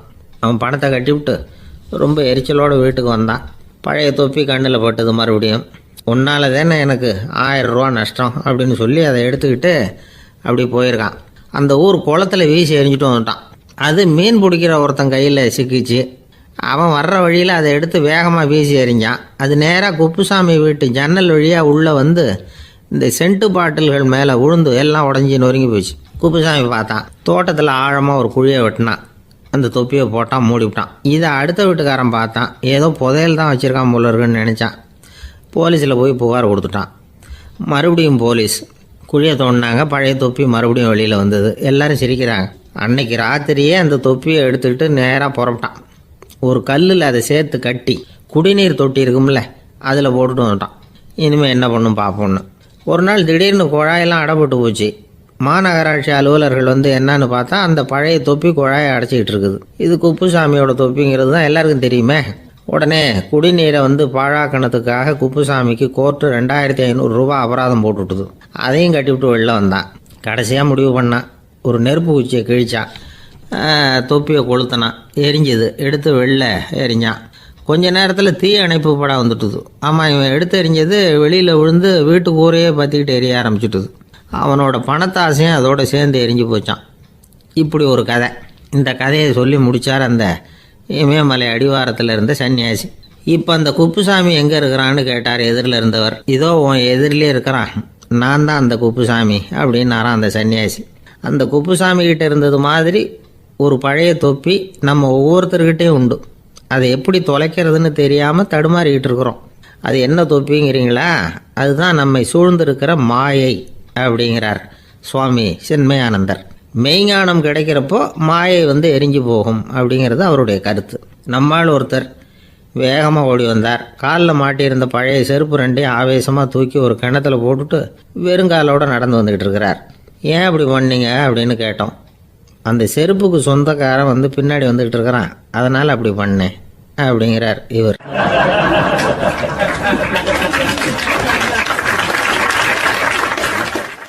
காசியில் இருக்கிற கடவுள் காசி விஸ்வநாதர், அங்கே இருக்கிற தேவி காசி விசாலாட்சி. இவங்க ரெண்டு பேரும் ஒரு நாள் பேசிக்கிட்டு இருந்தப்போ கடவுள் சொன்னார், இந்த மனிதர்களை நாம் ரொம்பவும் நம்பிக்கையோடு தான் படைச்சிருக்கிறோம், இருந்தாலும் அவங்களுக்கு தான் நம்பிக்கை இல்லை, எதுலேயும் ஒரு உண்மையான நம்பிக்கை இல்லாமல் வாழ்ந்துக்கிட்டு இருக்கிறாங்க அப்படின்னார். என்ன அப்படி சொல்கிறீங்க? அதோ பாருங்கள், எவ்வளவு பேர் காசியை தேடிட்டு கங்கையில் குளிச்சுக்கிட்டு இருக்கிறாங்க, அவங்களெலாம் நம்பிக்கை இல்லைன்னா இவ்வளவு தூரம் தேடிட்டு இங்கே குளிப்பாங்களா அப்படின்னு நாங்கள் தேவி. சரி, அதை சோதித்து பார்க்கலாம் அப்படின்னு ரெண்டு பேரும் முடிவு பண்ணிக்கிட்டாங்க. உடனே ஒரு திட்டம் போட்டாங்க. அது எப்படின்னா, நாம் ரெண்டு பேருமே பக்தர்கள் மாதிரி உருவத்தை மாற்றிக்கிட்டு கங்கை கரைக்கு போக வேண்டியது. நான் கங்கையில் இறங்கி குளிக்கிறேன், கொஞ்ச நேரத்தில் சுழலில் மாட்டிக்கிட்டது மாதிரி நடிக்கிறேன். நீ உடனே கரையிலிருந்து சத்தம் போடும், என்னோடய வீட்டுக்காரரை யாராவது காப்பாற்றுங்களேன்னு சத்தம் போடும். அதோடு இன்னொன்று சொல்லு, யாராவது ஒரு புண்ணிய ஆத்மா அவர்கிட்ட போய் அவருடைய முடியை பிடிச்சி இழுக்கணும். அப்படி ஒரு சாபம் இருக்குது எங்களுக்கு. புண்ணிய ஆத்மா, அதாவது எந்த பாவமும் செய்யாத இல்லாத ஒருத்தர் தான் அவரை காப்பாற்ற முடியும். அப்படிப்பட்டவங்க யாராவது வெள்ளத்தில் குதித்து என்னுடைய கணவரை காப்பாற்றுங்கோ அப்படின்னு நீ சத்தம் போடு, கூச்சல் போடு, என்ன நடக்குதுன்னு பார்க்கலாம் அப்படின்னார் கடவுள். சரின்னு சொல்லி ரெண்டு பேருமா சாதாரண பக்தர்கள் மாதிரி கங்கை கரைக்கு சேர்ந்தாங்க. அவர் இறங்கி குளித்தார். திட்டம் போட்டது மாதிரியே சுழலில் மாட்டிக்கிட்டது மாதிரி கத்துனார். கரையில் இருந்த அந்த அம்மா, ஐயோ என் கணவரை காப்பாற்றுங்களேன், யாராவது காப்பாற்றுங்களேன்னு கத்துனாங்க. பல பேர் ஓடி வந்தாங்க. உடனே இவங்க, பாவம் இல்லாத புண்ணிய ஆத்மா ஒருத்தரால் தான் என்னுடைய கணவர் காப்பாற்றப்படணுங்கிறது விதி, அப்படி ஒரு சாபம் இருக்குது, அதனால் புண்ணிய ஆத்மா யாராவது அவர்கிட்ட போய் அவர் முடியை பிடிச்சி தூக்குனா அவரை காப்பாற்றி விடலாம் அப்படின்னாங்க. இவங்க இப்படி சொன்னதும் எல்லாரும் திகைச்சு போய் நின்றுட்டாங்க. ஒவ்வொருத்தருக்கும் அவங்க செஞ்ச பாவம்லாம் ஒவ்வொன்றா ஞாபகத்துக்கு வர ஆரம்பிச்சுட்டுது. சரி, இதுக்கு நாம் லாயக்கு இல்லை அப்படின்னு சொல்லி ஒதுங்கி போக ஆரம்பிச்சிட்டாங்க எல்லாம். இந்த சமயத்தில் யாரோ ஒருத்தர் வேகமாக ஓடி வந்தார், ஆற்றுல குதித்தார். அவர்கிட்ட போனார், முடியை பிடிச்சார், தூக்குனார், அவரை காப்பாற்றி கரைக்கு கொண்டுட்டு வந்துட்டார். அப்படி காப்பாற்றின அந்த ஆளை இவங்க ரெண்டு பேரும் தனியாக கூப்பிட்டுக்கிட்டு ஒரு மண்டபத்துக்கு வந்துட்டாங்க. விசாரிக்கிறாங்க, நீ யாரப்பா அப்படின்னு கேட்குறாங்க. ஏதும் தெரியாத மாதிரி, நான் இந்த ஊர் அன்ன சத்திரத்தில் வேலை செய்கிற ஒரு சமையல்காரன் அப்படிங்கிறார். நீ கங்கையில் குளிக்கிறது உண்டான்னு கேட்டிருக்காங்க. நான் இந்த ஊர்லேயே தான் இருக்கிறேன், இருந்தாலும் தினமும் கங்கையில் குளிக்கிறதில்ல, எப்பாவது ஒரு நாள் அங்கே குளிப்பேன் அப்படின்னார். கங்கையில் மூழ்கி எழுந்திரிச்சா பாவமெல்லாம் தொலையும்னு சொல்கிறாங்க. அப்படி இருக்கிறப்போ அங்கே இன்றைக்கி கங்கையில் குளிச்சுக்கிட்டு இருக்கிறவங்கெல்லாம் தங்களை புண்ணிய ஆத்மாவா நினைக்கல. கங்கையில் குளிக்காத நீ உன்னை புண்ணிய ஆத்மாவா நினச்சி என்னை காப்பாற்ற வந்திருக்கிற, அது எப்படி அப்படின்னு கேட்டார். அதுக்கு அந்த ஆள் சொல்கிறான், கங்கையில் குதித்ததுக்கு அப்புறம் தானே உங்களை காப்பாற்ற போகிறோம், அப்படி குதிக்கும் பொழுது என்னுடைய பாவமெல்லாம் போயிருக்கும்ல, நான் புண்ணிய ஆத்மாவாக ஆயிருப்பேனே, அதனால தான் துணிஞ்சு உங்களை காப்பாற்றினேன் அப்படின்னா. கடவுளும் தேவியும் அவனுக்கு காட்சி கொடுத்தாங்களாம். இப்படி ஒரு கதை உண்டு. அதாவது கங்கையில் குளிச்சுக்கிட்டு இருக்கிறவங்களுக்கே தங்களுடைய பாவம் போகுங்கிற நம்பிக்கை பரிபூர்ணமாக இல்லை, குளிக்காத ஒருத்தனுக்கு அந்த நம்பிக்கை இருந்தது. அதனால் அவனால் கடவுளை பார்க்க முடிஞ்சது. கடவுளை நாமளும் பார்க்க முடியுமா முடியாதா அப்படிங்கிற குழப்பம்லாம் நமக்கு வேண்டியதில்லை. நம்பிக்கையோடு வாழணுங்கிற உண்மையை மட்டும் இந்த கதையிலேருந்து புரிஞ்சுக்கிட்டா போதும். ஏன்னா இந்த கதையை கேட்டுட்டு ஒரு நண்பன் குதர்க்கமாக ஒரு கேள்வி கேட்டான்.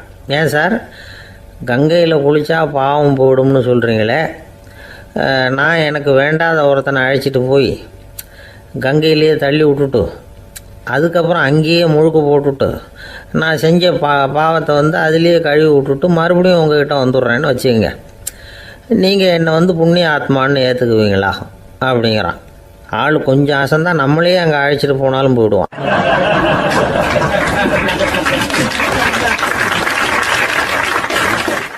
வாழ்க்கையில் சில சந்தர்ப்பங்களில் நாம் சில அவமானங்களை சந்திச்சே தீர வேண்டியிருக்கு.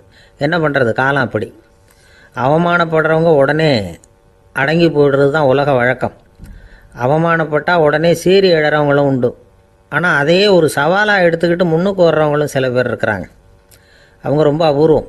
இன்றைக்கி மனோதத்துவ நிபுணர்கள்லாம் என்ன சொல்கிறாங்க தெரியுமா? அவமானப்பட்டுட்டா உடனே அடங்கி போயிடக்கூடாதான். அதையே ஒரு சவாலாக எடுத்துக்கிட்டு மனசில் ஒரு வைராக்கியத்தோடு முயற்சி பண்ணினா வாழ்க்கையில் எல்லாரும் முன்னேறலாமா. அவமானங்கிறத நாம் வைராக்கியமாக மாற்றிக்கணும். அதுதான் வெற்றிக்கு வழி. ராமர் இந்த பூமியில் பிறந்ததே ஒரு வைராக்கியத்தினால தான் சார் அப்படின்னார் ஒருத்தர். எப்படிங்க அது அப்படின்னு கேட்டேன். அவர் சொன்னார், தசரதருக்கு ராமர் குழந்தையாக பிறக்கணும், அப்போ தான் இங்கே இருக்கிற கஷ்டங்கள்லாம் நீங்கும் அப்படின்னு சர்வ லோகமும் எதிர்பார்த்துக்கிட்டு இருக்குது. ஆனால் அவர் எப்போ பிறப்பார் அப்படின்னு யாருக்கும் தெரியல. அந்த காரியம் சீக்கிரம் நடக்கணுமே, அதுக்கு என்ன பண்ணுறது? நாரதர் வந்தார் ஒரு நாள் தசரதரை தேடி. தசரதா, உனக்கு ஒரு செய்தி தெரியுமான்னு ஆரம்பித்தார். அவர் எப்பவும் இப்படித்தானே ஆரம்பிக்கிறது வழக்கம். என்ன விஷயம்னு கேட்டார் தசரதர். தசரதா, நீ அடிக்கடி உன்னோட தேரில் ஏறிக்கிட்டு தேவலோகத்துக்கு போகிற, அங்கே போகிற வர்ற எல்லாம் பண்ணிகிட்ருக்க, எல்லாம் சரி. தேவலோகத்துலேயும் உன்னை நல்லபடியாக தான் வரவேற்கிறாங்க. தேவேந்திரன் உன்னை பிரியமாக அழைச்சிட்டு போய் தன்னுடைய அரியாசனத்திலேயே தனக்கு பக்கத்திலேயே உட்கார வைக்கிறான். நீயும் சந்தோஷமாக உட்காந்து பேசிவிட்டு வந்துடுற. ஆனால் நீ இங்கே வந்ததுக்கு அப்புறம் அங்கே என்ன நடக்குது தெரியுமா உனக்கு அப்படின்னாரான் நாரதர். என்ன நடக்குது எனக்கு ஒன்றும் தெரியலையே அப்படின்னாரான் தசரதர். நாரதர்கிட்ட கிட்டத்தில் கேட்டிருக்கார், கொஞ்சம் சொல்லுங்கள் என்னது அப்படின்னு. அவர் நெருங்கி வந்தாரான் நாரதரும். மெதுவாக அவர் காதோட காதாக சொன்னாராம். அதாவது நம்ம பாஷையில் சொல்லப்போனால் பற்ற வைக்கிறார். நீ அங்கே தேவேந்திரங்கிட்ட உட்காந்து பேசிவிட்டு வந்த பிறகு நீ அங்கே உட்காந்துருந்த அரியாசனத்தை தண்ணி ஊற்றி கழுவி சுத்தப்படுத்துகிறாங்க. நீ என்ன அந்த அளவுக்கு சுத்தம் இல்லாத ஆளா, தினம் குளிக்காமையாக இருக்கிற அப்படின்னாராம். தசரதருக்கு இது ரொம்ப அவமானமாக போயிட்டுது. அப்படியே செய்கிறாங்க அப்படின்னாராம். ஆமாம், நீ வேணும்னா நான் சொல்கிறது உண்மையா இல்லையா அப்படின்னு சோதனை பண்ணி பார்த்துக்கோ அப்படின்னாரான் நாரதர். உடனே தசரதர் இதுக்காகவே புறப்பட்டு தேவலோகம் போனார். அங்கே வழக்கம் போலவே இவரை கூப்பிட்டு உட்கார வச்சு பேசிக்கிட்டு இருந்தான் தேவேந்திரன். கொஞ்ச நேரம் பேசிக்கிட்டு இருந்துட்டு சரி நான் கிளம்புறேன்னு புறப்பட்டார். சரி, அவனும் வாசல் வரைக்கும் வழி அனுப்பி வச்சுட்டு உள்ளே போயிட்டான். தசரதர் வெளியில் கொஞ்சம் நேரம் மறைஞ்சி இருந்துட்டு மெதுவாக உள்ளே எட்டி பார்த்தார் என்ன நடக்குதுன்னு. நாரதர் சொன்னது உண்மைதான். தசரதர் உட்காந்துருந்த ஆசனத்தை அங்கே 2 தேவர்கள் கழுவி சுத்தப்படுத்திக்கிட்டு இருக்கிறாங்க. தசரதரால் இதை தாங்கிக்க முடியல. அவருக்கு ரொம்ப அவமானமாக போச்சு. நேராக கிடுகிடுன்னு தேவேந்திரங்கிட்டே போனார். நான் உட்காந்துருந்த இருக்கையே சுத்தம் பண்ணுறியே, நான் என்ன அந்த அளவுக்கு பாவியா அப்படின்னு கேட்டார். ரொம்ப கோபமாக கேட்டார். தசரதரே, மனுஷனுக்கு 3 கடன்கள் உண்டு. தேவ கடன், ரிஷி கடன், பித்ரு கடன். இதை தீர்க்காதவன் பாவியாகிறான். இதில் மகனை பெறுவதால் தான் பித்ரு கடன் தீரும். உனக்கு மகன் கிடையாது, அதனால் நீ பாவி ஆகிற. பாவி உட்காந்துருந்த இடம்ங்கிறதுனால அதை சுத்தம் செய்ய வேண்டியது எங்கள் கடமை அப்படின்னு நானான் தேவேந்திரன். இந்த இடத்துல தசரதருக்கு ஏற்பட்ட அவமானம் ஒரு வைராக்கியமாக மாறிச்சு. தேவேந்திரனே கேட்டுக்கோ, ஒரு மகனை பெற்ற பிறகு தான் இந்த சபையில் மறுபடியும் அடி எடுத்து வைப்பேன் அப்படின்னு சொல்லிவிட்டு போயிட்டாரான். போய் புத்திர காமேஷ் யாகம் பண்ணார். புத்திரர்கள் பிறந்தார்கள். இந்த கதையில் உள்ள கருத்து என்னென்னா, தேவேந்திரன் தசரதரை அப்படி அவமானப்படுத்தலைன்னா அவருக்கு இப்படி ஒரு வைராக்கியம் பிறந்திருக்குமா யோசிச்சு பார்க்கணும். நமக்கு ஏற்படுகிற சில அவமானங்களையும் வைராக்கியமாக மாற்றிக்குவோம். அப்படி மாற்றிக்கிட்டோம்னா வாழ்க்கையில் முன்னேறலாம். நம்ம ஆளுங்க சில பேர் அவமானத்தை வைராக்கியமாக மாற்றிக்கிறது எப்படி தெரியுமா? நம்மக்கிட்ட ஒரு பையன் சொன்னான், எங்கள் அப்பா என்னை எல்லாருக்கும் முன்னாடி வச்சு திட்டிவிட்டார், பொறுப்பு இல்லாமல் ஊர் சுற்றுறேன்னு சொல்லி அவமானப்படுத்தி விட்டார். இனிமேல் நீ என் முகத்திலேயே முழிக்காதரா போடான்னு வேற சொல்லிவிட்டார். எனக்கு ரோஷம் வந்துட்டுது. அந்த அவமானத்தை வைராக்கியமாக மாற்றிக்கிட்டேன். அன்னையிலேருந்து அவர் முகத்திலேயே முழிக்கிறது இல்லை அப்படின்னா. அப்படியான்னு கேட்டோம். ஆமாங்க, அவர் வீட்டில் இல்லாத நேரமாக பார்த்து உள்ள சமையல் கட்டுக்கு போய் சாப்பிட்டுட்டு நைஸாக வெளியில் வந்துடுவேன் அப்படிங்கிறான் அவன்.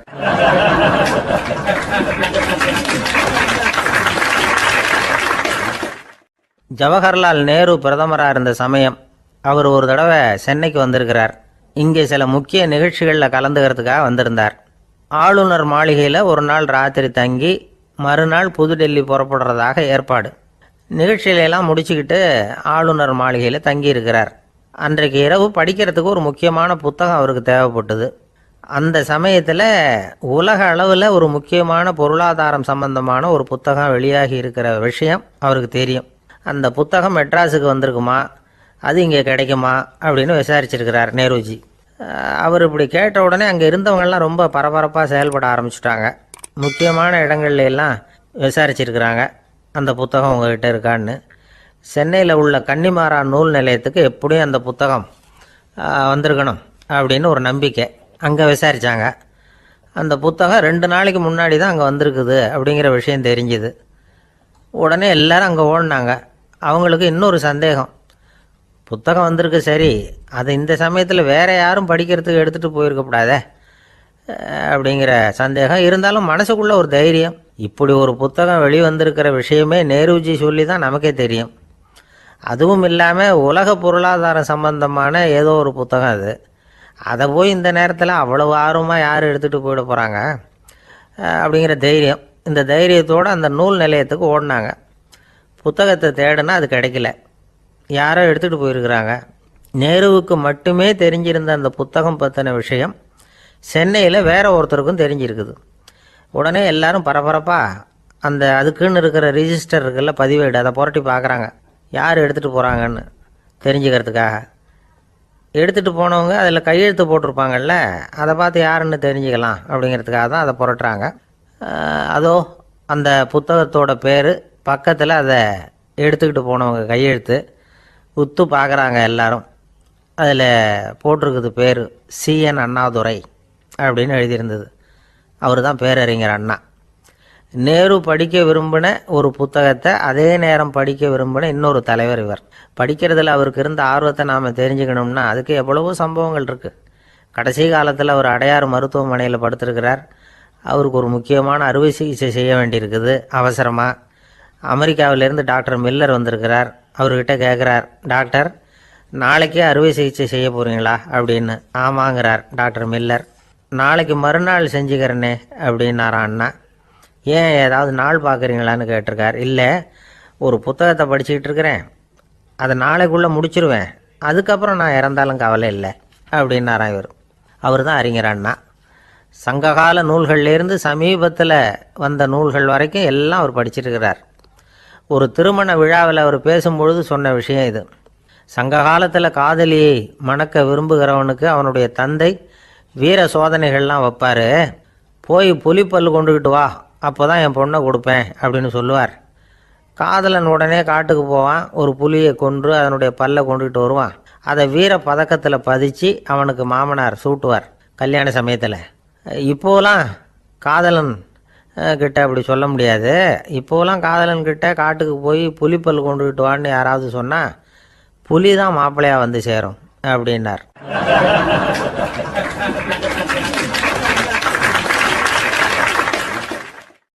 ஒரு கடைக்கு போனேன், 5 ரூபா பணத்தை எடுத்து கொடுத்தேன். ஒரு தினசரி பத்திரிகையை கேட்டேன். அவர் உடனே அங்கே அடுக்கி வச்சுருந்த பத்திரிகையில் ஒன்று எடுத்து என் கையில் கொடுத்தார். வாங்கிக்கிட்டேன். மீதி பணத்தை எடுத்தார். அதையும் என் கையில் கொடுக்கணும்ல, கொடுக்கல. எதிரில் இருந்த பலகையில் வச்சு எடுத்துக்க சொன்னார். எப்பவும் அவர் அப்படி தான் பண்ணுவார். நானும் எடுத்துக்கிட்டு வந்துடுவேன். இவர் ஏன் இப்படி பண்ணுறாருங்கிறது எனக்கு ரொம்ப நாளாக ஒரு சந்தேகம். ஒரு நாள் அவர்கிட்டயே இதை கேட்டுவிட்டேன். ஏங்க, நீங்கள் உங்கள் கடைக்கு வந்து பொருள்கள் வாங்குறவங்களுக்கு நீங்கள் பாக்கி சில்லறையை கொடுக்குறப்போ பலகையில் வச்சு விட்றீங்க, கையில் கொடுக்க மாட்டேங்கிறீங்களே, ஏன் அப்படின்னு கேட்டேன்.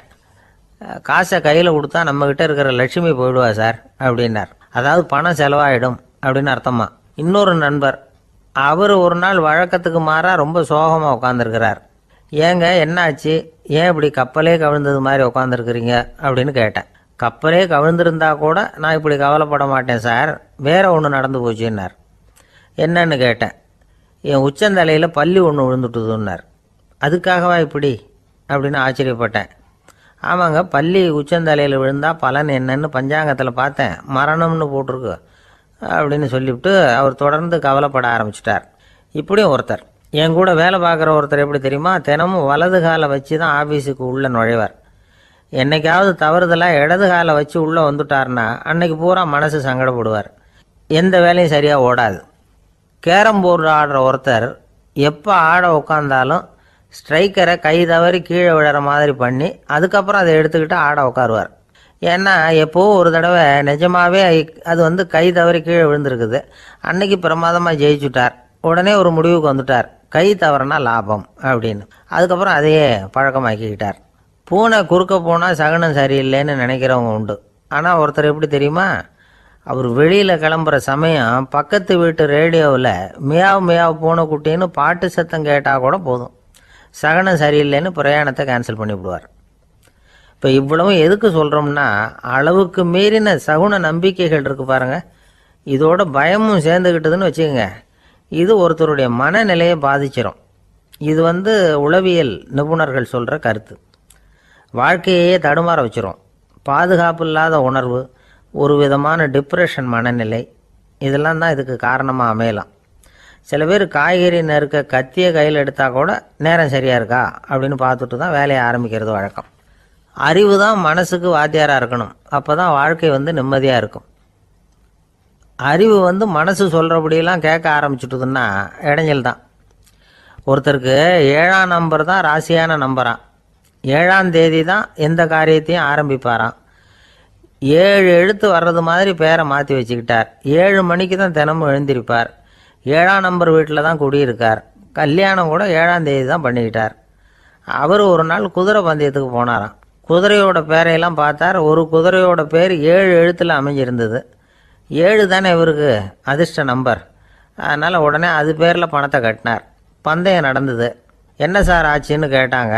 நான் பணம் கட்டின அந்த என்னோட குதிரை 7ஆவதாக சேர்ந்தது சார் அப்படின்னாராம் சோகமாக.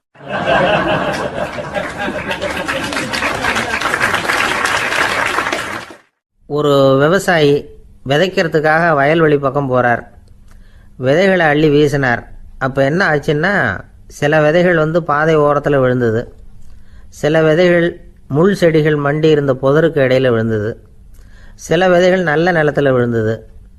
பாதை ஓரத்தில் விழுந்த விதை என்ன ஆச்சுன்னா, அதெல்லாம் பறவைகள் கண்ணில் போட்டுவிட்டுது. உடனே உட்காந்து கொத்தி தின்னுட்டு போட்டுது. அதிகமாக மண் இல்லாத பாறை பகுதியில் விழுந்த விதையெல்லாம் லேசாக வேர் விட்டு முளைக்க ஆரம்பிச்சிது. அதுக்கப்புறம் வேர் கீழேயும் ஆழமாக போக முடியல, மேலேயும் சூரிய வெப்பம் அதிகம் தாங்க முடியல, எல்லாம் காஞ்சி கருகி போட்டுது. புதர் பகுதியில் சில விதைகள் விழுந்தது இல்லையா, முள் செடிகள் காடாக மண்டி போயிருந்தது. அதனால் முளைச்சி வர்ற செடிக்கு நெருக்கடி அதிகமாக போட்டுது, சரியாக வளர முடியல, விளைச்சலும் சரியாக இல்லை. நல்ல நிலத்தில் விழுந்த விதைகள் மட்டும் நல்லா முளைச்சிது, நல்லா வளர்ந்தது, விளைச்சலும் பிரமாதமாக இருந்தது. இந்த கதையை சொல்லிவிட்டு கேட்க செவியுள்ளோர் கேட்கட்டும் அப்படிங்கிறார் இயேசு பெருமான். ஆமாம், இயேசு கடலில் நின்ற படகு ஒன்றில் உட்காந்துருக்கிறார். கடற்கரையில் ஏராளமான மக்கள் உட்காந்துருக்கிறாங்க. அந்த சமயத்தில் தான் இயேசு ஓமைகள் மூலமாக மக்களுக்கு பல உண்மைகளை சொல்லிகிட்டு இருக்கிறார். மக்கள் அந்த கதையை கேட்டுட்டு ஒன்றும் புரியாமல் முழிக்கிறாங்க. அதை கவனித்த இயேசு அந்த ஓமையை விளக்க ஆரம்பித்தார். இதில் அந்த விதைக்கிறவர் தான் இறைவன். அவருடைய வார்த்தைகளை விதைக்கிறார்.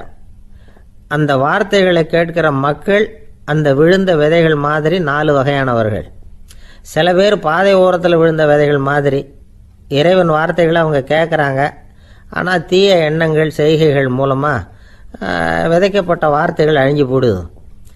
இறைவன் வார்த்தைகளை கேட்ட உடனே மகிழ்ந்து போய் உடனே சில பேர் அதை ஏற்றுக்கிறாங்க. இவங்கெல்லாம் அந்த பாறை பகுதியில் விழுந்த விதைகள் மாதிரி. அதனால் இவங்கெல்லாம் வேறு இல்லாதவங்க, கொஞ்ச காலத்துக்கு இறை வார்த்தைகளுக்கு கீழ்ப்படிந்து நடப்பாங்க.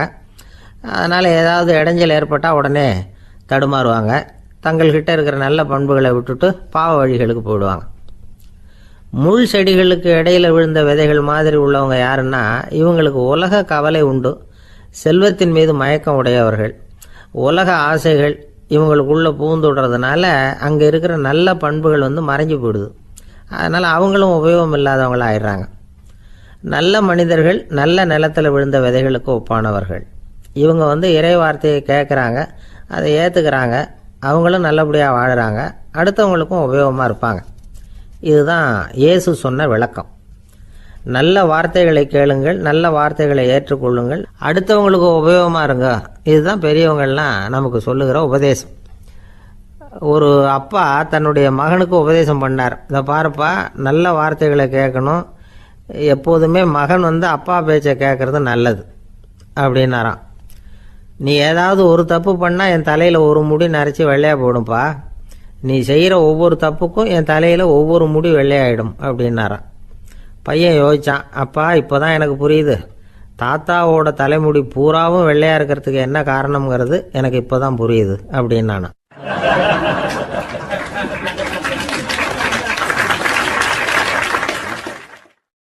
ஒரு ஊரில் ஒரு ராஜா இருந்தார். அவர் ஒரு பூனை வளர்த்தார். ரொம்ப செல்லமாக அவர் அந்த பூனையை வளர்த்தார். அவர் என்ன பண்ணுவார் தெரியுமா? இரவு நேரத்தில் அந்த பூனையோட தலையில் ஒரு விளக்கை வச்சுருவார். அந்த பூனை ரொம்ப ஜாக்கிரதையாக அந்த விளக்கு கீழே விழுந்துடாமல் பார்த்துக்கும். தலையை ஆட்டாமல் ரொம்ப நிதானமாக ராஜா பின்னாடி நடந்து போய்கிட்டே இருக்கும். அந்த விளக்கு வெளிச்சத்தில் எல்லா வேலைகளையும் செஞ்சுருவார். கையில் ஒரு விளக்கை தனியாக எடுத்துகிட்டு போக வேண்டிய அவசியமே இல்லை. விளக்கை தூக்கிட்டு போகிற வேலையை அந்த பூனை பார்த்துக்கும். அதனால் ராஜாவுக்கு அந்த பூனை மேலே ரொம்ப பிரியம். மந்திரிகளையெல்லாம் கூப்பிட்டு அவங்கக்கிட்ட சொல்லுவார், பார்த்தீங்களா இந்த பூனை எவ்வளவு விசுவாசமாக நடக்குது, என் பேரில் எவ்வளவு மரியாதை பார்த்தீங்களா அதுக்கு அப்படிம்பார். இதை கேட்டுவிட்டு அங்கேருந்த அமைச்சர்களில் ஒருத்தர் சொன்னார், மன்னா நீங்கள் சொல்கிறது சரிதான், இருந்தாலும் இந்த பூனையோட விசுவாசத்தை நாம் கொஞ்சம் சோதித்து பார்க்க வேண்டியிருக்கு அப்படின்னாராம். சரி, உங்கள் ஆசையை ஏன் கெடுக்கணும், நல்லா சோதித்து பாருங்கள் அப்படின்னு சொல்லிவிட்டார் ராஜா. உடனே அந்த அமைச்சர் என்ன பண்ணார் தெரியுமா? எங்கேயோ புறப்பட்டு போனார். ஒரு 5-6 எலிகளை பிடிச்சிட்டு வந்தார். அரண்மனையில் ராஜா ஏதோ வேலை பார்த்துக்கிட்டு இருக்கிறாரு. பக்கத்தில் அந்த பூனை ரொம்ப பணிவாக நின்றுக்கிட்டு இருக்குது. அது தலையில் விளக்கு எரிஞ்சிக்கிட்டு இருக்கு. அமைச்சர் தான் பிடிச்சிட்டு வந்த எலிகளை அந்த பூனை பார்வையில் படுறது மாதிரி எதிரில் விட்டார். அந்த எலிகள்லாம் அங்கேயும் இங்கேயும் ஓட ஆரம்பிச்சுது. அதை பார்த்தது பூனை. அவ்வளவுதான். தலையில் இருக்கிற விளக்கை பற்றியும் கவலைப்படலை, ராஜாவை பற்றியும் கவலைப்படலை. ஒரே பாய்ச்சலாக பாஞ்சு எலிகளை துரத்த ஆரம்பிச்சுட்டுது. தலையில் இருந்த விளக்கு எங்கேயோ போய் விழுந்தது, அணைஞ்சு போச்சு. இருட்டில் ராஜா தடுமாற ஆரம்பிச்சுட்டார். இந்த சமயத்தில் அந்த அமைச்சர் மறுபடியும் விளக்கை ஏற்றினார். வெளிச்சம் வந்தது. அதுக்கப்புறம் அந்த அமைச்சர் பேசினார், அரசே, பூனையோட விசுவாசத்தை பார்த்தீங்களா? எலி அது கண்ணில் படுற வரைக்கும் தான் விசுவாசமாக இருந்தது. அது மாதிரி எலியை பார்த்ததும் எல்லாத்தையும் விட்டுட்டு அதை துரத்த ஆரம்பிச்சுட்டு பார்த்தீங்களா? தான் அந்த பூனையை பற்றி நினச்சது தப்புங்கிறது அதுக்கப்புறம் தான் அந்த ராஜாவுக்கு புரிஞ்சுதான். சரி, இப்போ எதுக்கு இந்த கதையெல்லாம் அப்படிங்கிறீங்களா? இந்த பூனை மாதிரி தான் நம்ம மனசும். மனசை எவ்வளவு தான் பயிற்சி கொடுத்து பக்குவமாக வச்சுருந்தாலும் பார்க்குறதுக்கு பரமசாது மாதிரி தான் இருக்கும். பார்க்க வேண்டியதை பார்த்துட்டுதுன்னா பாஞ்சிரும். இந்த பூனை மாதிரி புலன் இன்ப பொருள்கள் கிட்டாத வரைக்கும் மனம் அடங்கி இருக்கிறது மாதிரி தான் தெரியும். கொஞ்சம் வாய்ப்பு கிடைச்சாலும் அது குதிக்க ஆரம்பிச்சிடும், தப்பு பண்ண ஆரம்பிச்சிடும். பெரிய பெரிய முனிவர்கள் வாழ்க்கையில் நடந்த வீழ்ச்சி இதை தான் நிரூபிக்குது. புலன்களின் ஆற்றல் அதிகம். அதனால் மனக்கட்டுப்பாடு பயிற்சிகளில் ரொம்ப எச்சரிக்கையாக இருக்கணுங்கிறார் சுவாமி சிவானந்தர். மது பழக்கத்தையே விட்டுவிட்டேன்னு உறுதியாக இருப்பான். கடை கண்ணில் பட்டுவிட்டதுன்னா கால் அவனை கேட்காமலே இழுத்துக்கிட்டு உள்ளே போயிடும். இதுதான் மனசுங்கிறது. அதுதான் அந்த ராஜா வளர்த்த பூனை. நம்மால் ஒருத்தன் அந்த ராஜா பூனை தலையில் விளக்க வச்சது மாதிரி இவன் தன்னுடைய தலையிலேயே ஒரு விளக்கை ஏற்றி வச்சுக்கிட்டு என்னத்தையோ தேட ஆரம்பித்தான். தேடிக்கிட்டு இருக்கிறான். தலையை ஆட்டாமல் நிதானமாக நடந்து ரொம்ப நேரமாக தேடிட்டு இருக்கிறான். அந்த சமயம் அங்கே வந்த ஒருத்தர், என்னத்தை தேடுறீங்கன்னு கேட்டார். அதுதான் மறந்து போச்சு அப்படின்னு இழுத்தான். சரி, கொஞ்சம் இப்படி உட்காருங்க, ஞாபகம் வந்ததும் தேட ஆரம்பிக்கலாம் அப்படின்னார் அவர். இவன் கொஞ்ச நேரம் உட்காந்து யோசித்தான். அப்புறம் திடீர்னு எழுந்திரிச்சான். ஞாபகம் வந்துட்டுதுன்னா. என்னன்னு கேட்டார். எங்கள் வீட்டில் இருந்த விளக்கை எங்கே வச்சேன்னு தெரியல, அதை தான் தேடிக்கிட்டு இருக்கிறேன், ஏற்றி வைக்கலாம்னு பார்க்குறேன் அப்படின்னா.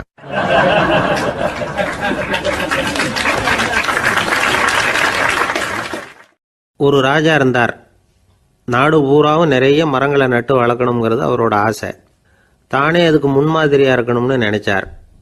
அரண்மனையை சுற்றி மரங்களை நட்டு வளர்த்தார். இதை பார்த்துட்டு ஜனங்களும் அவங்கவுங்க வீட்டை சுற்றி மரக்கன்றுகளை நட்டு வளர்த்தாங்க. கொஞ்ச காலத்தில் ஊர் பூரா பசுமையாக மாறிச்சு. எல்லாருக்கும் சந்தோஷமாக இருந்தது. இது ஒரு பக்கம் இருக்கட்டும். இப்போ நான் சொல்ல போகிற கதை வேற. அதாவது அந்த ராஜா ஒரு நாள் தன்னுடைய அரண்மனையை சுற்றி இருக்கிற விதவிதமான மரங்களை எல்லாம் போய் பார்த்தார். எப்படி இருக்கிறீங்க அப்படின்னு ஒவ்வொரு மரத்துக்கிட்டையும் விசாரிச்சாராம். எந்த மரமும் சந்தோஷமாக இருக்கிறதா தெரியல. அதுக்கும் மனசில் ஒரு குறை. முதல்ல ஆலமரத்துக்கிட்ட போனார். அது சொல்லிச்சு, மண்ணா நான் நல்லா பெருசாக வளர்ந்துருக்கிறேன், அடர்த்தியாக இருக்கிறேன், கிளையெல்லாம் 4 பக்கமும் நல்லா படர்ந்து தான் இருக்குது, இருந்தாலும் எந்த பிரயோஜனமும் இருக்கிறதா தெரியல. எனக்கு என்னுடைய பழம்லாம் ரொம்ப சின்னதாக இருக்குது, என் கண்ணுக்கு சரியாக புறப்பட மாட்டேங்குது.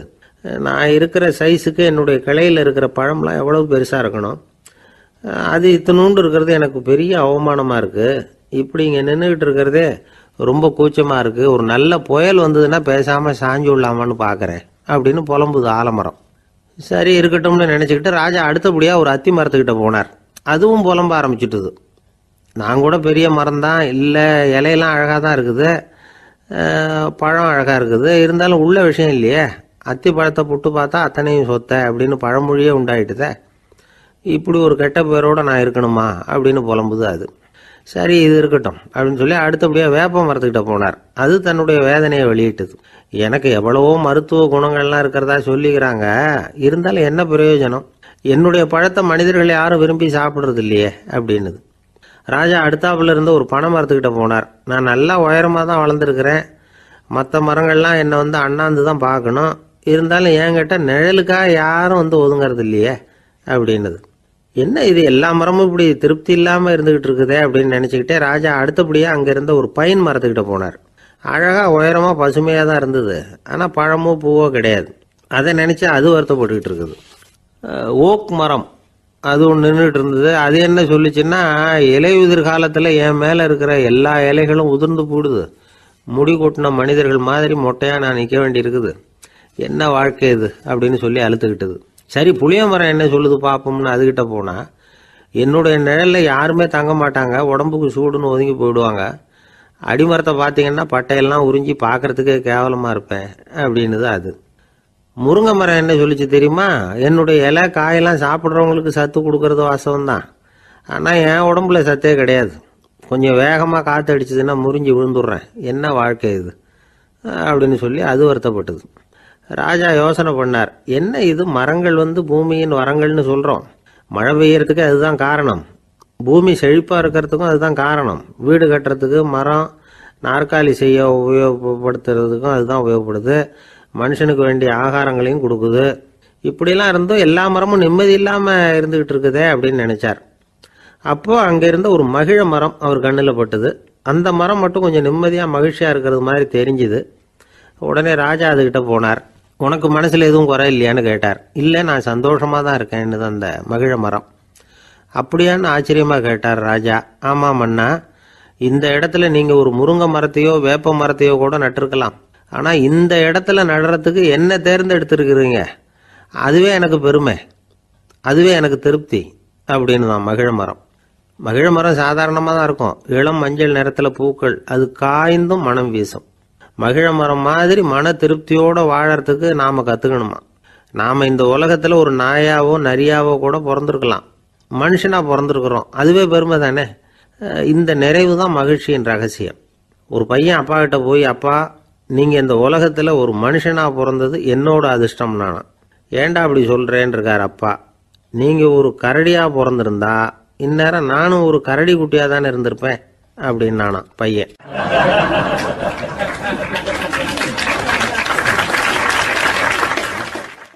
இந்த உலகத்தில் நாம் நல்லபடியாக இருக்கணும்னா அதுக்கு முக்கியமாக தேவைப்படுறது 2. ஒன்று செல்வம், இன்னொன்று அறிவு. சரி, இது 2ல் சிறந்தது எது அப்படின்னு ஒரு கேள்வி கேட்டால் என்ன பதில் சொல்கிறது? இதே கேள்வியை ஹஸ்ரத் அலி அவர்கள்கிட்ட கேட்டாங்களாம். அவர் ஒரு பெரிய அறிஞர். கேள்வி கேட்டவங்களும் சாதாரண ஆட்கள் இல்லை, இவங்களும் அறிஞர்கள். ஒரு நாள் ஹஸ்ரத் அலி அவர்கள்கிட்ட 10 அறிஞர்கள் வந்தாங்களாம். ஐயா, நாங்கள் 10 பேரும் உங்ககிட்ட ஒரே கேள்வியை தான் கேட்க வந்திருக்கிறோம், ஆனால் எங்கள் 10 பேருக்கும் நீங்கள் தனித்தனியாக பதில் சொல்ல முடியுமா அப்படின்னு கேட்டிருக்காங்க. அதாவது அவங்க ஒரே கேள்விக்கு இவர்கிட்ட இருந்து 10 விதமான பதில் எதிர்பார்க்குறாங்க. சரி கேளுங்க, என்ன கேள்வி அப்படின்னார் அவர். அப்போ தான் அவங்க கேட்டாங்களாம், செல்வம் அறிவு இது ரெண்டுல சிறந்தது எது? இதுதான் கேள்வி. ஹஸ்ரத் அலி என்ன பண்ணார் தெரியுமா? அவங்கள ஒவ்வொருத்தராக கூப்பிட்டார். ஒவ்வொரு விதமான பதிலை சொல்லி அனுப்புனார். முதல்ல ஒருத்தரை கூப்பிட்டார், சொன்னார், அறிவுங்கிறது தீர்க்கதரிசிகள், ஞானிகள், மகான்கள் இவங்களோட பரம்பரை சொத்து. ஆனால் செல்வம்ங்கிறது கொடுங்கோலரின் ஆயுதம். அதனால் அறிவு தான் சிறந்தது அப்படின்னார். ரெண்டாவது ஆளை கூப்பிட்டார். உங்ககிட்ட செல்வம் இருந்தால் நீங்கள் தான் அதை காப்பாற்றணும். ஆனால் அறிவு உங்களை எப்பவும் காப்பாற்றும். ஆகவே அறிவு தான் சிறந்தது அப்படின்னார். மூணாவது ஆளை கூப்பிட்டார். செல்வந்தனுக்கு எப்போதும் விரோதிகள் அதிகம், ஆனால் அறிஞனுக்கு நண்பர்கள் அதிகம். அதனால் அறிவு தான் சிறந்ததுன்னார். அடுத்தவரை கூப்பிட்டார். செல்வம் அடுத்தவங்களுக்கு கொடுக்க கொடுக்க குறையும், ஆனால் கல்விங்கிறது அதிகரிச்சுக்கிட்டே வரும், கொடுக்கறதுனால குறையாது. அதனால் அறிவு தான் சிறந்ததுன்னார். இன்னொருத்தரை கூப்பிட்டார். அறிவுள்ளவன் எப்பவும் அதை அடுத்தவங்களுக்கு வாரி வழங்கிக்கிட்டே இருப்பான். அதனால் அவங்ககிட்ட தாராளத்தன்மை இருக்கும். ஆனால் செல்வந்தன்கிட்ட கஞ்சத்தனம் தான் இருக்கும். அதனால் அறிவு தான் சிறந்ததுன்னார். ஆறாவது நபரை கூப்பிட்டார். செல்வத்தை கள்வர்கள் திருடிட்டு போக முடியும், ஆனால் அறிவை அப்படி திருடிட்டு போக முடியாது அப்படின்னார். ஏழாவது நபரை கூப்பிட்டார். செல்வம் கால ஓட்டத்தில் அழிஞ்சிரும், ஆனால் அறிவை கால ஓட்டம் ஒன்றும் பண்ண முடியாது. ஆகவே அறிவே சிறந்ததுன்னார். எட்டாவது ஆளை கூப்பிட்டு சொன்னார், செல்வத்துக்கு எப்பவும் எல்லை உண்டு, நிறைவு உண்டு, அளவு உண்டு, கணக்கு உண்டு. ஆனால் அறிவுக்கு அப்படிப்பட்ட எல்லை எதுவும் கிடையாது. அதனால் அதுதான் சிறந்ததுன்னார். அடுத்தவனை கூப்பிட்டார். செல்வம் உள்ளத்தில் உள்ள ஒளியை போக்கிவிடும், இருட்டை உண்டாக்கிவிடும், விரிந்த மனப்பான்மையை குறுகலாக்கிவிடும். ஆனால் அறிவு அப்படி இல்லை, இருண்ட உள்ளத்தில் ஒளியை பாய்ச்சி அதை விசாலப்படுத்துது. அதுதான் சிறந்ததுன்னார். கடைசியாக 10வது நபரை கூப்பிட்டார். செல்வம் மனசில் செருக்கை உண்டாக்குது, ஆணவத்தை ஏற்படுத்துது. அதனால் நானே கடவுள்னு நினைக்கிற அளவுக்கு மனுஷனை தாழ்த்தி விடுது. ஆனால் அறிவு பணிவையும் பண்பாட்டையும் வளர்க்குது. அதனால் அறிவு தான் சிறந்ததுன்னார்.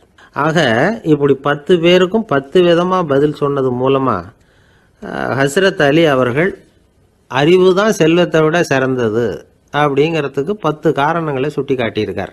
அந்த அறிஞர் 10 பேர் கேட்ட ஒரே கேள்விக்கு 10 பதில் சொன்னார். நமக்கு வேண்டிய ஒருத்தர் 10 பேர் கேட்ட கேள்விக்கு ஒரே பதில் சொல்லி சமாளித்தார். கேள்வி என்ன தெரியுமா? என்கிட்ட வாங்கின கடனை எப்போயா திருப்பி கொடுக்க போகிற? இதுதான் அந்த 10 பேரும் கேட்ட ஒரே கேள்வி. இந்த மாதம் 26ஆம் தேதி தந்துடுறேன் அப்படிங்கிற ஒரே பதில் சொல்லி அவ்வளவு பேரையும் இவர் அனுப்பி வச்சுட்டாராம். எல்லாரும் போனதுக்கப்புறம் இவரை தனியாக கூப்பிட்டு கேட்டிருக்கிறாங்க. அது என்ன சார் கணக்கு, 26ஆம் தேதி அன்னைக்கு என்ன அதிசயம் நடக்க போகுது அப்படின்னு கேட்டிருக்காங்க. அதிசயம் அன்னைக்கு இல்லை, அதுக்கு நாளே நடக்க போகுதுன்னாராம். விவரமாக சொல்லுங்கன்னு இருக்காங்க. வேற ஒன்றும் இல்லைங்க, 26ஆம் தேதி தானே எல்லாரையும் வர சொல்லியிருக்கிறேன், அதுக்கு நாளே நான் புறப்பட்டு தலைமறைவாயிட போகிறேன் அப்படின்னாராம் ரொம்ப பெருமையாக.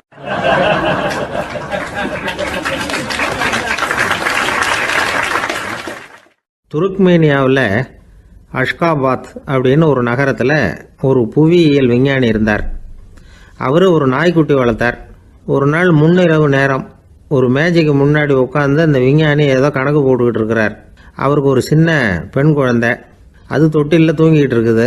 அந்த நாய்க்குட்டியும் ஒரு மூலையில் படுத்து அது பாட்டுக்கு தூங்கிட்டு இருந்தது. ஒரே அமைதி. அந்த நேரத்தில் திடீர்னு அந்த நாய்க்குட்டி துள்ளி எழுந்திரிச்சிது. நேராக குழந்தைகிட்ட ஓடிச்சு.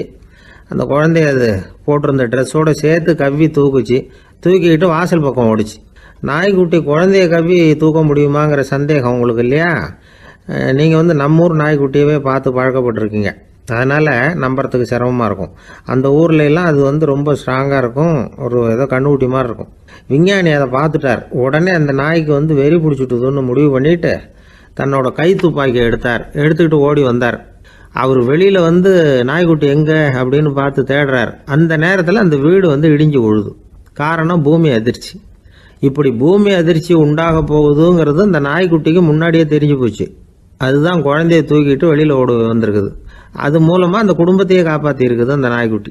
இந்த சம்பவம் நடக்கிறதுக்கு 3 நாளைக்கு முன்னாடியே சில பிராணிகளுக்கு இப்படி நடக்க போகுதுங்கிறது தெரிஞ்சிருக்குதான். ஆமாம், அந்த நகரத்தில் 3 நாளைக்கு முன்னாடியே பாம்பு, பல்லி இதெல்லாம் அது தங்கியிருந்த வலையை விட்டு வெளியில் ஓடி வந்துட்டுது. அதே மாதிரி அங்கே இருந்த புறாவெல்லாம் பறந்து போயிடுச்சான். இதே மாதிரி யுகோஸ்லோவியாவில் கூட ஒரு நகரம், அங்கே ஒரு நாள் ராத்திரி ஒரு மிருக காட்சி சாலையில் திடீர்னு ஒரு பெரிய கலவரம், கூச்சல், குழப்பம். அங்கே இருந்த கழுதை, புலி, யானை, பறவை எல்லாம் கண்ணாபின்னான்னு கத்த ஆரம்பிச்சுட்டுது. நேர் யானை அதுக்குன்னு போட்டிருந்த தடுப்பையே தாண்டி குதிச்சு வெளியில் வந்துட்டுதான். மறுநாள் தான் எல்லாருக்கும் விஷயம் புரிஞ்சுது. அடுத்த நாள் காலையில் அங்கே பூமி எதிர்ச்சி உண்டாயிட்டுது. இப்போ பாருங்க, அதாவது மனுஷனை போய் தீர்க்கதரிசி அது இதுன்னு சொல்லிட்டு இருக்கிறோம். இவனை விட அது பரவாயில்லைன்னு தோணுது.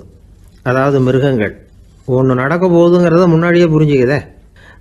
சரி, இதெல்லாம் எப்படி அது முன்கூட்டி புரிஞ்சுக்குது? அதுதான் படைப்பு ரகசியம். அதை கண்டுபிடிக்கிறதுக்கு தான் மனுஷன் வந்து ஆராய்ச்சி பண்ணிட்டு இருக்கிறான்.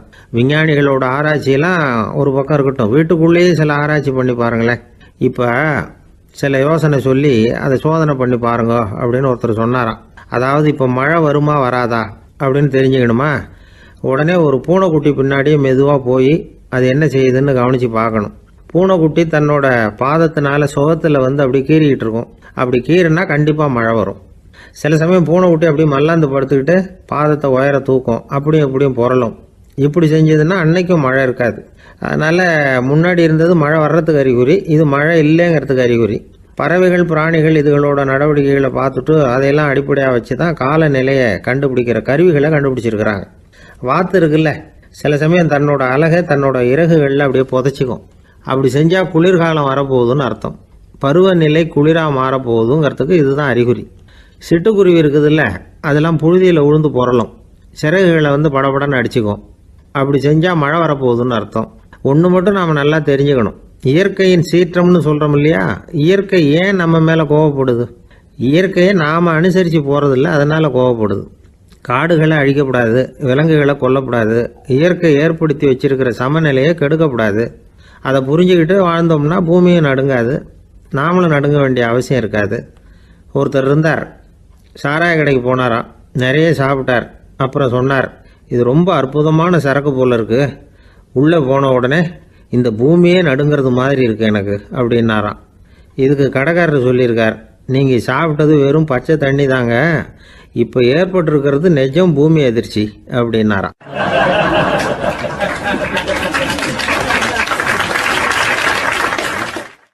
ஒரு ஊரில் ஒரு ராஜா இருந்தார். அந்த ராஜாவுக்கு ஒரு மந்திரி. ராஜா ரொம்ப நியாயமானவர், நேர்மையானவர், கண்டிப்பானவர். தப்பு செய்கிறது யாராக இருந்தாலும் தண்டனை கொடுப்பார். வேண்டியவங்களுக்கு ஒரு நியாயம், வேண்டாதவங்களுக்கு ஒரு நியாயங்கிறதெல்லாம் அவர்கிட்ட கிடையாது.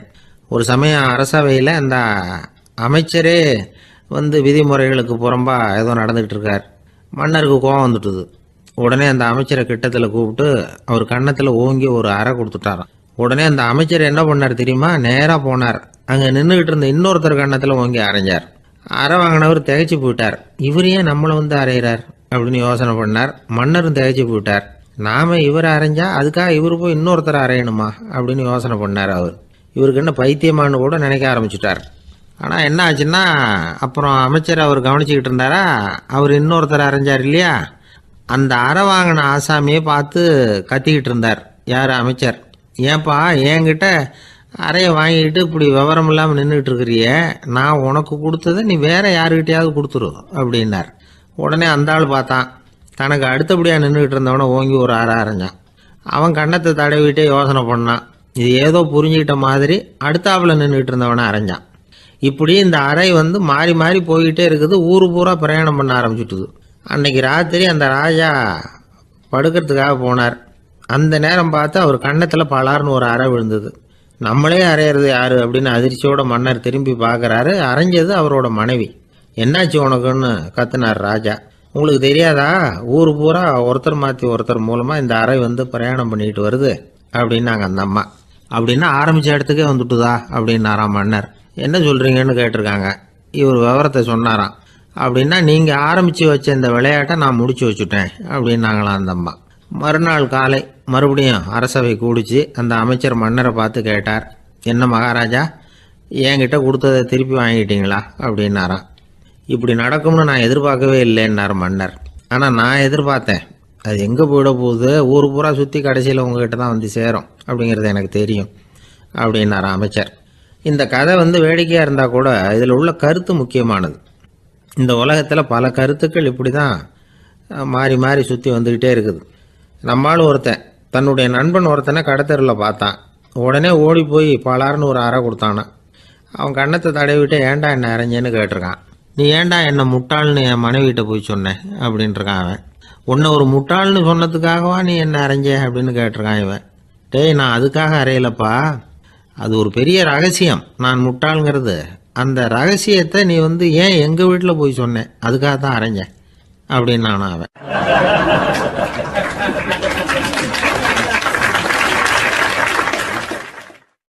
பக்தின்னு சொல்கிறோம் இல்லையா, அது 3 வகைப்படும் அப்படிங்கிறார் ஒரு பெரியவர். அது என்ன 3 வகைன்னா, தெய்வ பக்தி, அடியார்கள் பக்தி, குரு பக்தி. அடியார் பக்தியை விட தெய்வ பக்தியை விட குரு பக்தி தான் ரொம்பவும் சிறந்ததுங்கிறார் அவர். தெய்வத்துக்கிட்ட செஞ்ச பாவம் குருநாதர்கிட்ட தீர்ந்துருமா, குருநாதர்கிட்ட செஞ்ச பாவம் தெய்வத்துக்கிட்ட போனாலும் தீராதான். இப்படி பெரியவங்களாம் சொல்லி வச்சிருக்கிறாங்க. ஒரு காடு, அங்கே அயோத தௌமியர் அப்படின்னு ஒரு தபோதனர், அவர் பல மாணவர்களை ஒன்றா சேர்த்து ஒரு குருகுலம் நடத்திக்கிட்டு இருக்கிறார். பல தரப்பட்டவங்க பல திறப்பட்டவங்க மாணவர்கள் அதில் சேர்ந்து படிச்சுக்கிட்டு இருக்கிறாங்க. பாஞ்சால ராஜகுமாரன் ஒருத்தனும் அந்த குருகுலத்தில் சேர்ந்து படிச்சுக்கிட்டு இருக்கிறான். அவன் பேர் ஆருணி. பெரிய இடத்து புள்ள, இருந்தாலும் படுப்பில் ரொம்ப கெட்டிக்காரனாக இருந்தான். அவன் தான் அங்கே முதல் மாணவன். ஒரு நாள் குருநாதர் அந்த அரசகுமாரனை கூப்பிட்டார். நம்ம குருகுலத்துக்கு சொந்தமான வயலில் தண்ணீர் பெருகி வெள்ளம் பயிரை அழிக்குதான், அதனால் நீ போய் மடையை அடைச்சிட்டு வந்துரு அப்படின்னார். அந்த அரசகுமாரன் உடனே புறப்பட்டான். குருநாதர் சொல்லிட்டார்ல, உடனே புறப்பட்டான். நான் பெரிய இடத்து பிள்ளையாச்சே, ராஜகுமாரனாச்சே, ரொம்ப செல்வாக்கூட வளர்ந்தவனாச்சே, நான் போய் வயலில் இறங்கி வேலை செய்கிறதா அப்படின்னுலாம் அவன் நினைக்கல. குருநாதர் கட்டளையை நிறைவேற்ற வேண்டியது நம்ம கடமை அப்படின்னு நினச்சான். உடனே ஒரு மண்வெட்டியை தூக்கி தோளில் வச்சுக்கிட்டு புறப்பட்டு போயிட்டான். வயலுக்கு போனான். பார்த்தான், தண்ணி கரையை உடச்சிக்கிட்டு வயலுக்குள்ளே ஏகமாக பாஞ்சிக்கிட்டு இருக்குது. இவன் மண்வெட்டியால் களிமண்ணை புல்லோடு சேர்த்து புல் பத்த மாதிரி வெட்டி வெட்டி போட்டான். இருந்தாலும் மடையை அடைக்க முடியல. தண்ணி அதை மீறி வந்துக்கிட்டே இருக்குது. தண்ணி வேகமாக வயலுக்குள்ளே போய்கிட்டே இருக்குது. போடுற பத்தையெல்லாம் கரைஞ்சி கரைஞ்சி போயிட்டுருக்கு. இருந்தாலும் இவன் தன்னுடைய முயற்சியை கைவிடலை. வெட்டி வெட்டி போட்டுக்கிட்டே இருக்கிறான். காலையில் அங்கே போனவன் சாயந்தரம் வரைக்கும் இப்படி செஞ்சுக்கிட்டு இருக்கிறான். உடம்பும் மனசும் ரொம்பவும் சோர்ந்து போச்சு. இருந்தாலும் குருநாதர் இட்ட கட்டளையை நிறைவேற்றாமல் இருக்கிறோமேங்கிற ஒரு குறை அவனுக்கு இருக்குது. குரு கட்டளையை நிறைவேற்றாத நான் இன்னமும் இருக்கணுமா அப்படின்னு யோசனை பண்ண ஆரம்பிச்சிட்டான். என்ன செய்யலாம்னு பார்த்தான். நம்ம குருநாதர் இட்ட பணிக்காக இந்த உடம்பையே தியாகம் பண்ணலாம் அப்படின்னு முடிவு பண்ணான். தண்ணி பாயுதில் அதுக்கு குறுக்க விழுந்து அப்படியே மடையை அடைச்சிக்கிட்டு அப்படியே படுத்துட்டான். இது மற்றவங்களுக்கு தெரியாது. அன்னைக்கு ராத்திரி ஒரு விளக்கு முன்னாடி உட்காந்து குருநாதர் பிள்ளைங்களுக்கு பாடம் சொல்லி கொடுத்துக்கிட்டு இருக்கிறார். முதல் வரிசையில் இருக்கக்கூடிய ராஜகுமாரனை காணலை. நம்ம ஆருணி எங்கே போனா அப்படின்னு சொல்லி மற்ற மாணவர்களை விசாரித்தார். இப்போ அவங்க சொன்னாங்க, சுவாமி, அவன் காலையில் வயலுக்கு மடையை அடைக்கிறதுக்காக போனான், நீங்கள் தான் போக சொன்னீங்க, இன்னும் திரும்பி வரல அப்படின்னு அவர் பையன். குருநாதர் உடனே ஒரு தீவெட்டி எடுத்துக்கிட்டு மாணவர்களை அழைச்சிக்கிட்டு வயலுக்கு போனார். அங்கே போய் பார்த்தா ஆளை காணும். ஆருணி ஆருணின்னு சொல்லி சத்தம் போட்டு கூப்பிட்டு பார்க்குறார். நான் இங்கே இருக்கேன் குருநாதா அப்படின்னு காலுக்கு அடியிலேருந்து ஒரு சத்தம் வருது. குனிஞ்சு பார்த்தா அவன் மடையில் படுத்துருக்கிறான். என்னப்பா இதுன்னார். காலையிலேருந்து இந்த மடையை அடைச்சி பார்த்தேன் சுவாமி, முடியல, அதனால் இப்படி குறுக்க படுத்துட்டேன். என்னை தாண்டறதுக்கு பயந்து போய் தண்ணியை தேங்கி நின்றுட்டுது அப்படின்னா. அவனுடைய குரு பக்தியையும் அவனை தாண்டறதுக்கு அஞ்சு நிற்கிற தண்ணி தேக்கத்தையும் பார்த்துட்டு எல்லாரும் ரொம்ப ஆச்சரியப்பட்டு போயிட்டாங்களாம். ஆருணி எழுந்திரிச்சு வா அப்படின்னு கூப்பிட்டாரான் குருநாதர். அவன் தண்ணீரை பொழந்துக்கிட்டு எழுந்திரிச்சு வந்தானான். அதனால் அவனுக்கு உத்தாலகன் அப்படின்னு ஒரு பேர். உத்தாலகன்னா தண்ணீரை பிளந்தவன் அர்த்தம். அந்த உத்தாலகன் மாதிரி இந்த காலத்து மாணவர்களுக்கும் குரு பக்தி வேணும் அப்படின்னு சொன்னோம் ஒரு பள்ளிக்கூடத்தில். உடனே நிறைய மாணவர்கள் எழுந்திரிச்சு நின்னாங்க. சார், நீங்கள் எங்களை இன்னமும் சரியாக புரிஞ்சுக்கலன்னு நினைக்கிறோம். அன்னைக்காவது ஒருத்தன் அப்படி இருந்தான், இன்றைக்கி ஏகப்பட்ட உத்தாலகர்கள் இருக்கிறோம். எங்கள் வாத்தியார் கட்டளை இட்டால் இப்போவே அது மாதிரி வயலுக்கு போய் மடையில் குறுக்கப்படுத்துக்கிறதுக்கு இந்த வகுப்பில் உள்ள அத்தனை பேரும் தயாராக இருக்கிறோம் அப்படின்னாங்க. அப்படியா அப்படின்னு சொல்லி கேட்டோம் ரொம்ப சந்தோஷமாக. ஒருத்தன் ரொம்ப அடக்கமாக எழுந்திரிச்சான். அப்புறம் சொன்னான், ஆமாம் சார், வகுப்பில் இவர் நடத்துகிற பாடத்தை கேட்டுக்கிட்டு இருக்கிறத விட பேசாமல் போய் மடையில் படுத்துடுறது ஒன்றும் கஷ்டமான காரியமாக இருக்காது. அதனால தான் எல்லாரும் அங்கே போகிறேன்னு சொல்கிறோம் அப்படிங்கிறான்.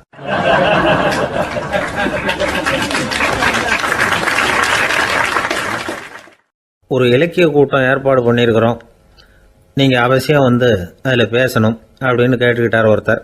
வேணாங்க, 4 பேருக்கு முன்னாடி நிற்கிறதுனா எனக்கு ரொம்ப கூச்சமாக இருக்கும் அப்படின்னாரு இவர். ஏன் சார் இன்னமும் குழந்த மாதிரி கூச்சப்படுறீங்களே அப்படின்னார் அவர் ஒரு மாதிரியாக சமாளித்து அனுப்பி வச்சுட்டு அதுக்கப்புறம் அதை பற்றி இவர் யோசித்து பார்த்துருக்கார். சில நிபுணர்கள் எழுதியிருக்கிறத படித்தும் பார்த்துருக்கிறார். மனோதத்துவ நிபுணர்கள் என்ன சொல்கிறாங்க தெரியுமா? 10லேருந்து 20% குழந்தைகள் பிறக்கிறப்பவே கூச்ச சுபாவம் கொண்டதாக தான் இருக்குதான். ஒரு தாத்தா தன்னோட பேர பிள்ளைய ஆசையாக கூப்பிடுறார் விளையாட்டு காட்ட, அதை அழுதுகிட்டு ஓடி போகுது. ஒரு அம்மா தன்னோட பிள்ளைய பள்ளிக்கூடத்தில் சேர்க்கறதுக்காக கூப்பிட்டுக்கிட்டு போகிறாங்க. அந்த புள்ள அம்மாவோட முந்தானையில் ஒளிஞ்சிக்கிட்டு வெளில வரமாட்டேங்குது. இவங்களெல்லாம் எப்படி சமாளிக்கிறது? குழந்தைகளோட கூச்ச சுபாவத்தை போக்குறது எப்படி? இதுக்கு நிபுணர்கள் சில யோசனைகளை சொல்லியிருக்கிறாங்க. மற்றவங்களுக்கு முன்னாடி என் பையனுக்கு கூச்சம் ரொம்ப அதிகம் சார், மற்றவங்க பார்த்தா ரொம்ப வெக்கப்படுறான், இப்படி சொல்கிற அப்பாக்கள் உண்டு. என் பையன் புது மனுஷால பார்த்தா அட்டையாக ஒட்டிக்குவான் சார் அப்படின்னு சொல்கிற அப்பாக்களும் உண்டு. இப்படிலாம் குழந்தைகளுக்கு முத்திரை குத்துறது ரொம்ப தப்பான். புதுசாக யாராவது வீட்டுக்கு வந்தால் குழந்தை தானாக தன்னோட கூச்சத்தையும் பயத்தையும் போக்கிக்கிட்டு சகஜமாக மாறி வர்றதுக்கு வாய்ப்பு கொடுக்கணுமா. ஒரு கூட்டத்துக்கோ அல்லது சொந்தக்காரங்க கல்யாணத்துக்கோ குழந்தைய அழைச்சிட்டு போகிறீங்க, அங்கே போய் கட்டாயப்படுத்தி குழந்தைய மற்றவங்க கிட்ட பேச சொல்லக்கூடாது. சில சமயம் குழந்தை தானாக தன்னுடைய கூச்ச சுபாவத்தை விட்டு பேசுறதுக்கு முன் வந்தால் அதை பாராட்டணும். குழந்தை கலகலப்பு இல்லாமல் மௌனமாக இருந்ததுன்னா அதையும் கண்டுக்கக்கூடாது. குழந்தை பேச ஆரம்பித்தா அதை ஆர்வத்தோடு கவனிக்க தெரியணும். கலந்து உரையாடுற பழக்கத்தை வீட்லேயே ஆரம்பிக்கலாம். கேட்டதுக்கு பதில் சொல் அப்படின்னு நீங்கள் அதிகாரம் பண்ணிகிட்டு இருக்கக்கூடாது. அது குழந்தைக்கு பேசுகிற சந்தர்ப்பத்தை குறைச்சிருமா. இப்போ நாம் அதிகாரம் பண்ணால் கேலி செய்கிற பழக்கம் குழந்தைகளை ரொம்ப பாதிச்சிருமா. பெரியவங்களானதுக்கு அப்புறமும் சில பேர் கூச்சத்தோடவும் பயத்தோடவும் இருக்கிறதுக்கு இதுதான் காரணம். சின்ன வயசில் அவங்கெல்லாம் ஏதாவது கேலிக்கு ஆளாகி இருப்பாங்க. 2வது குழந்தை மூத்த குழந்தைய கேலிக்கு ஆளாகிற சந்தர்ப்பங்களை கண்டு கேலி பண்ணினா அது இளம் நெஞ்சங்களை விட்டு நீங்கிறதே இல்லையா. எப்பவும் குழந்தையோட நடை உடை பாவனைகளை பற்றி சொல்லிக்கிட்டே இருக்கக்கூடாதான். அதுவே கூச்ச சுபாவத்தை கொண்டுட்டு வந்துடுமா. அப்பா எங்கேன்னு யாராவது கேட்டால் இது மாதிரி இன்ன காரியத்துக்காக வெளியில் போயிருக்கார், இத்தனை மணிக்கு திரும்பி வருவார் அப்படின்னு சொல்கிற அளவுக்கு குழந்தைகளை பழக்கப்படுத்தி வைக்கணும். ஃபோன்லேயே யாராவது விசாரித்தா கூட இது மாதிரி பதில் சொல்லு அப்படின்னு சொல்லணும். சின்ன சின்ன மீட்டிங்கில் 4 வார்த்தை பேச தயார் பண்ணலாம். ஒரு கடையிலையோ அல்லது ஹோட்டல்லையோ ஏதாவது விவரம் கேட்கணும்னா உங்கள் குழந்தைய தைரியமாக அனுப்புங்க. குழந்தைகள் பணிவாகவும் பொறுமையாகவும் விவரம் கேட்குறப்போ கூச்ச சுபாவம் தானாக போயிடும். சின்ன வயசுலேயே இப்படிலாம் பழக்கப்படுத்தினா தான் வருங்காலத்தில் தைரியமாக இந்த சமுதாயத்தில் வாழ முடியும். இல்லைன்னா 60 வயசுலேயும் அடுப்பங்கரையை விட்டு வெளில வர்றதுக்கு கூச்சப்பட்டுக்கிட்டு தான் இருக்க வேண்டியிருக்கும். இந்த காலத்து பிள்ளைங்க எவ்வளவோ பரவாயில்ல, எதுக்கும் தயங்குறதில்ல, கூச்சப்படுறதில்ல. ஒரு அம்மா அடுப்பங்கரையிலேருந்து சத்தம் போட்டாங்க, டேய் ராமு, தயவு பண்ணி அந்த டிவியை நிறுத்துறா, அந்த பெண்ணோட குரல் மகா மோசம், அடுப்பங்கரையில் இருக்கிற என்னாலேயே அதை சகிச்சிக்க முடியல அப்படின்னாங்களாம். உடனே பையன் கொஞ்சம் கூட தயங்காமல் பதில் சொல்கிறான், அம்மா இந்த குரல் டிவியிலேருந்து வரல, எதிர்த்த விட்டு மாமி தான் இங்கே வந்திருக்கிறாங்க, அவங்க தான் இப்போ என்னோட பேசிக்கிட்டு இருக்கிறாங்க அப்படின்னு நான்.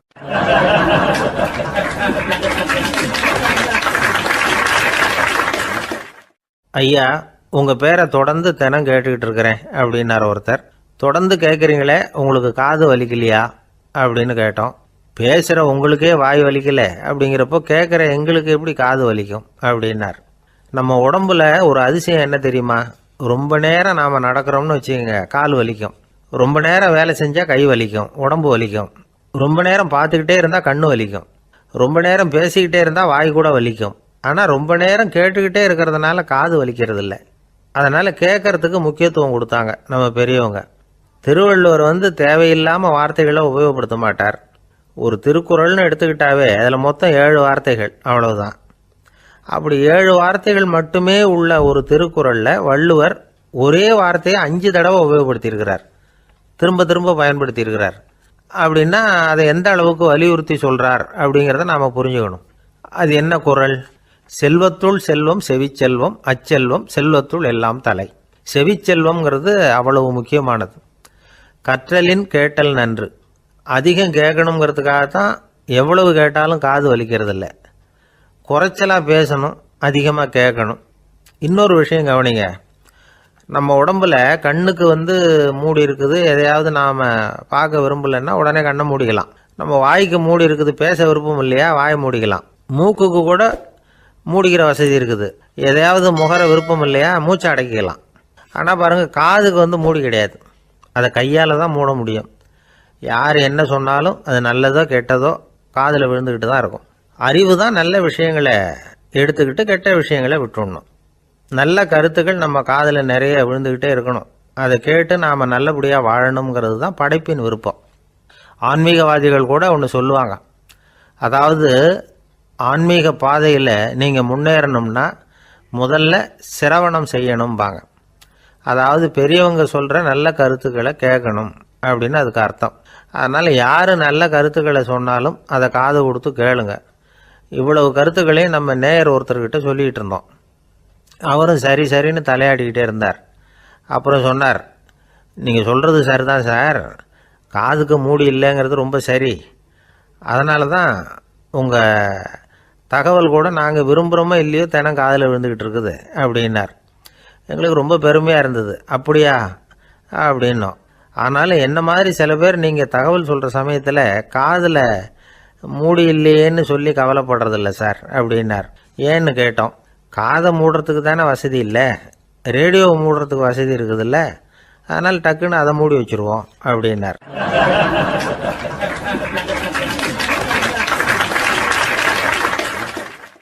வங்க நாவலாசிரியர் சரத் சந்திரர் ஒரு நண்பர் அவர்கிட்ட வந்தார். வழக்கமாக எல்லா எழுத்தாளர்கள்கிட்டையும் கேட்குற ஒரு கேள்வியை கேட்டார். நீங்கள் எழுத்துத்துறைக்கு வந்தது எப்படி? இதுதான் கேள்வி. அதை தெரிஞ்சு என்ன பிரயோஜனம்னார் சரத் சந்திரர். சும்மா சொல்லுங்களேன், தெரிஞ்சுக்கிறேன் அப்படின்னார் வந்தவர். சரி சொல்கிறேன்னு ஆரம்பித்தார். நான் ரங்கூனில் வேலை பார்த்துக்கிட்டு இருந்தேன். சம்பளம் பத்தில், வேலையும் பார்த்துக்கிட்டு ஒரு பலசரக்கு கடை வைக்கலாம்னு நினச்சேன். என்னால் மளிகை கடை வச்சு சரியாக நடத்த முடியுமாங்கிற சந்தேகம் என் மனைவிக்கு.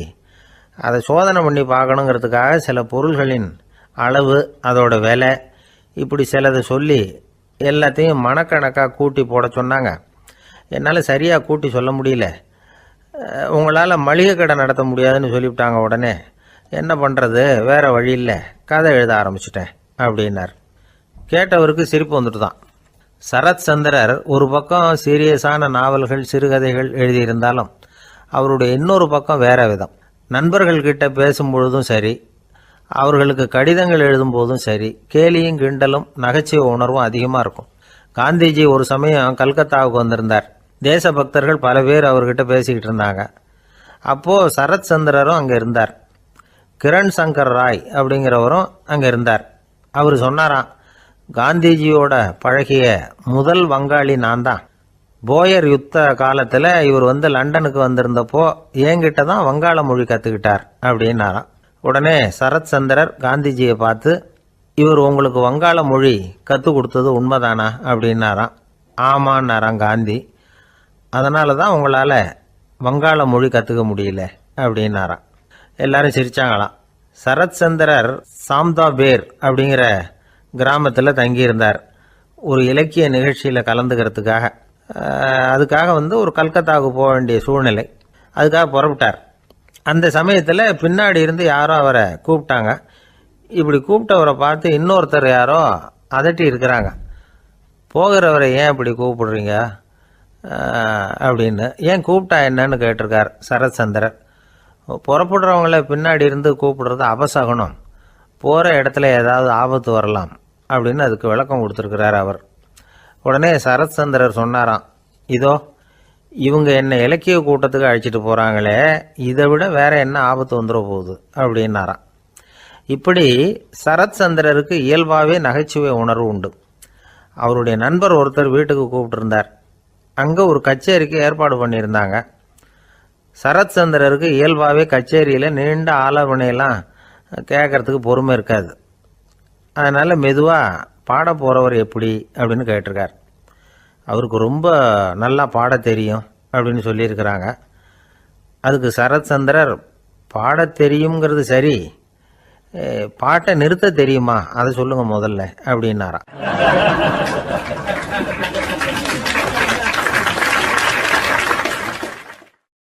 கங்கை கரை தோட்டம் பக்கத்தில் ஒரு ஆசிரமம், அங்கே ஒரு பெரியவர் தங்கி இருக்கிறார். அவர் தான் ராமகிருஷ்ண பரமஹம்சர். அந்த ஆசிரமம் இருந்த இடம் கரக்பூர். வங்காளத்தில் பொதுவாக எல்லாரும் மீன் சாப்பிட்றது உண்டு. கங்கையில் குளிச்சுட்டு கையில் ஒரு மீனோடு வர்றது வழக்கம். இவர் இருக்கிற இடத்துக்கு கங்கையில் படகு வழியாக வரணும். அப்படி தான் எல்லோரும் வருவாங்க. வர்றவங்களை ஒன்று கூட்டி ஆன்மீக விஷயங்களை பற்றி பேசிக்கிட்டு இருப்பார். ஒவ்வொரு நாள் ஒவ்வொருத்தர் நகரத்துக்கு போகணும். வரும்பொழுது மீன் கொண்டுகிட்டு வரணும்.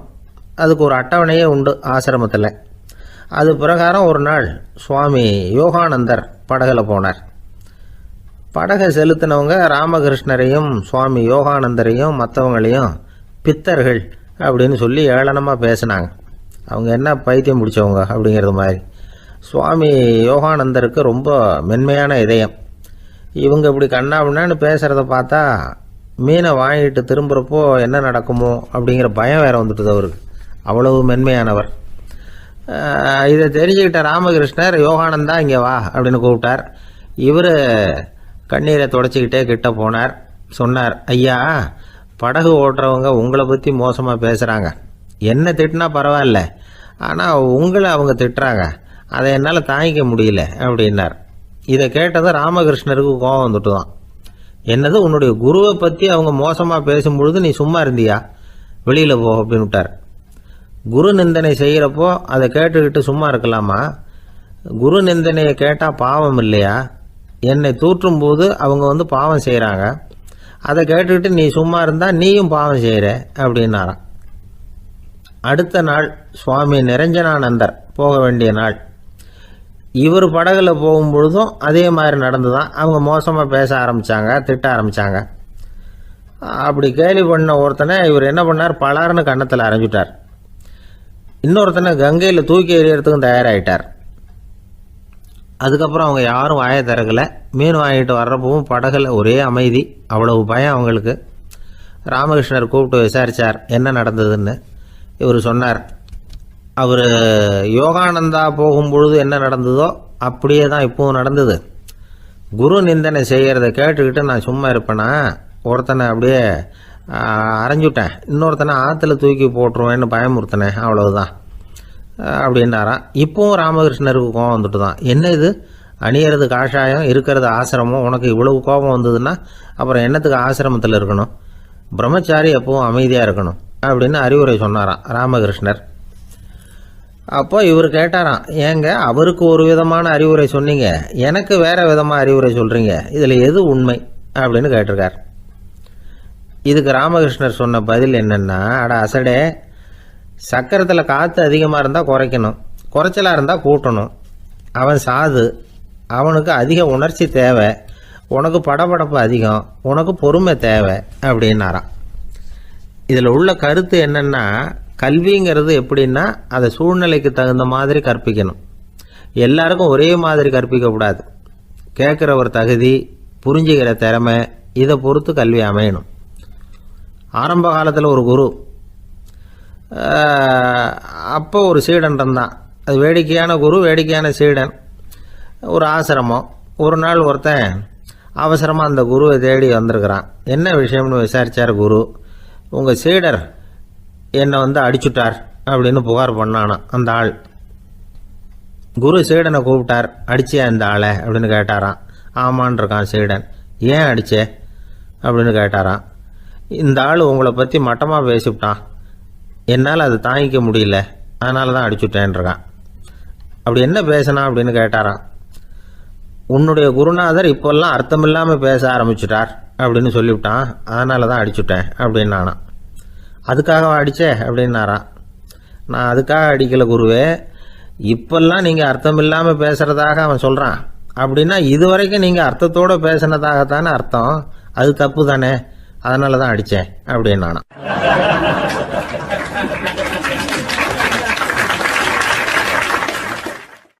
ஒரு பெரியவர் உட்கார்ந்துருக்கிறார். அவரை சுற்றி அவருடைய தோழர்கள் உட்கார்ந்துருக்கிறாங்க.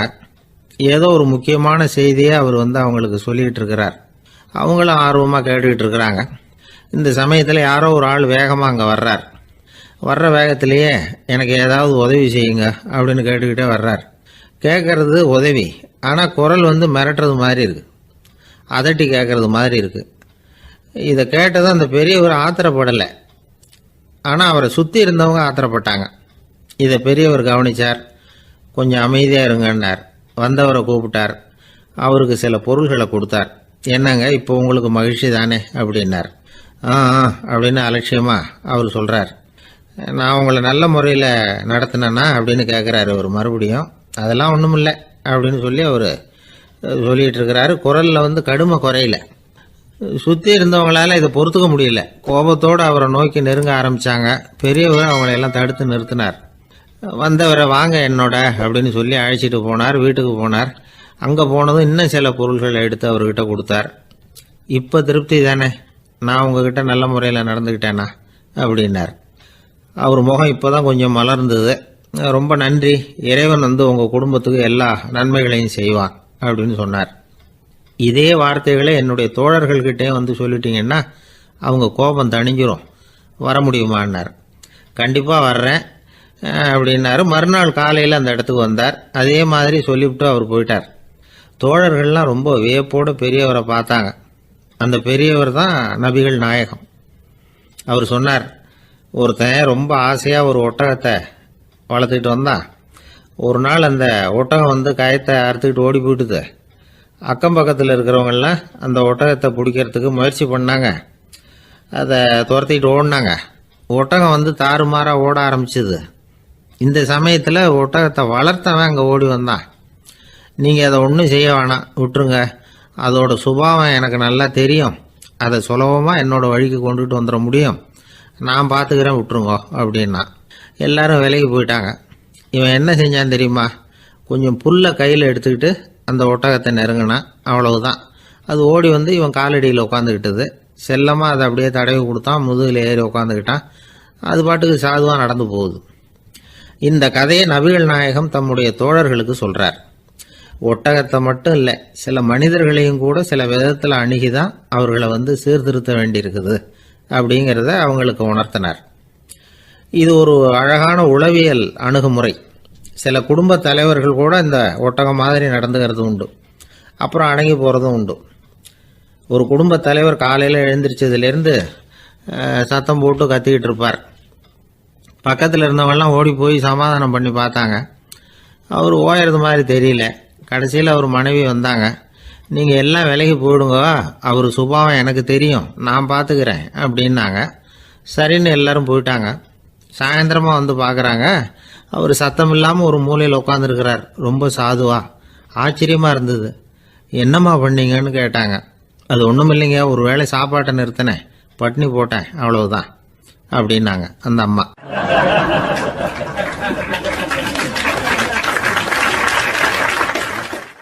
தேசத்து மேலையும் தாய்மொழி பேர்லையும் செலுத்துற அன்புக்கு அபிமானம்னு பேர். தேசாபிமானம்னு சொல்றமே இதுதான். ஒரு கணவன் மனைவி பேர்ல காட்டுற அன்புக்கு காதல்னு பேரு. கடவுள் பேர்ல செலுத்துற அன்புக்கு பக்தின்னு பேரு.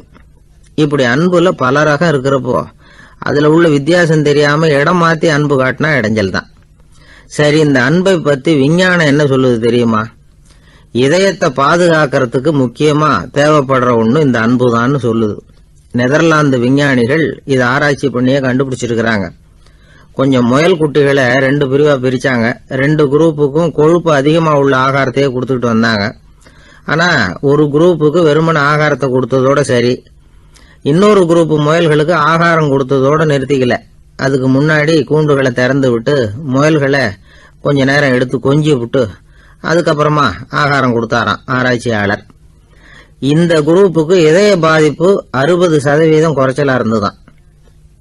சில நோயாளிகளுக்கு ஹார்ட் அட்டாக் வந்தாலும் அதை தாங்கிக்கிட்டு குணமாகிற சக்தி அதிகமா இருக்குது. இது எப்படின்னு ஆராய்ச்சி பண்ணி பார்த்துருக்கிறாங்க. அவங்கெல்லாம் மனைவி தன் பேர்ல ரொம்ப அன்பா இருக்கிறதாக நினைக்கிறவங்களா இருக்கிறாங்களாம். இதய நோயாளிகள் பல பேரை சந்திச்சு இதய நோய் ஏற்பட என்ன காரணம்னு கேட்டிருக்கிறாங்க. அவங்க சொன்ன காரணம்லாம் சாப்பாடு சம்பந்தமா இல்லையா, மனைவி அன்பா இல்ல, இப்படிப்பட்ட காரணத்தை தான் சொல்றாங்களாம். அதனால இதயத்தை பாதுகாக்கணும்னு நினைக்கிறவங்க அடுத்தவங்க அன்பா இருக்கிறது மாதிரி பாத்துக்குங்க, அதுதான் முக்கியம். ஒருத்தர் முகம் பூரா பிளாஸ்டரி போட்டுட்டு வந்தார், ரொம்ப கோபமா. என்னங்க ஆச்சுன்னு விசாரிச்சேன். எல்லாம் உங்களால தான் சார்னார். விவரமா சொல்லுங்களேன். என்ன உங்க தகவலை கேட்டுட்டு ஒரு பூனைக்குட்டியை கையில எடுத்தேன், அன்பா அதை தடவி கொடுக்கறதுக்காக. ஆனா அது முந்திக்கிட்டது, அது என் முகத்தை தடவி கொடுத்துட்டுது.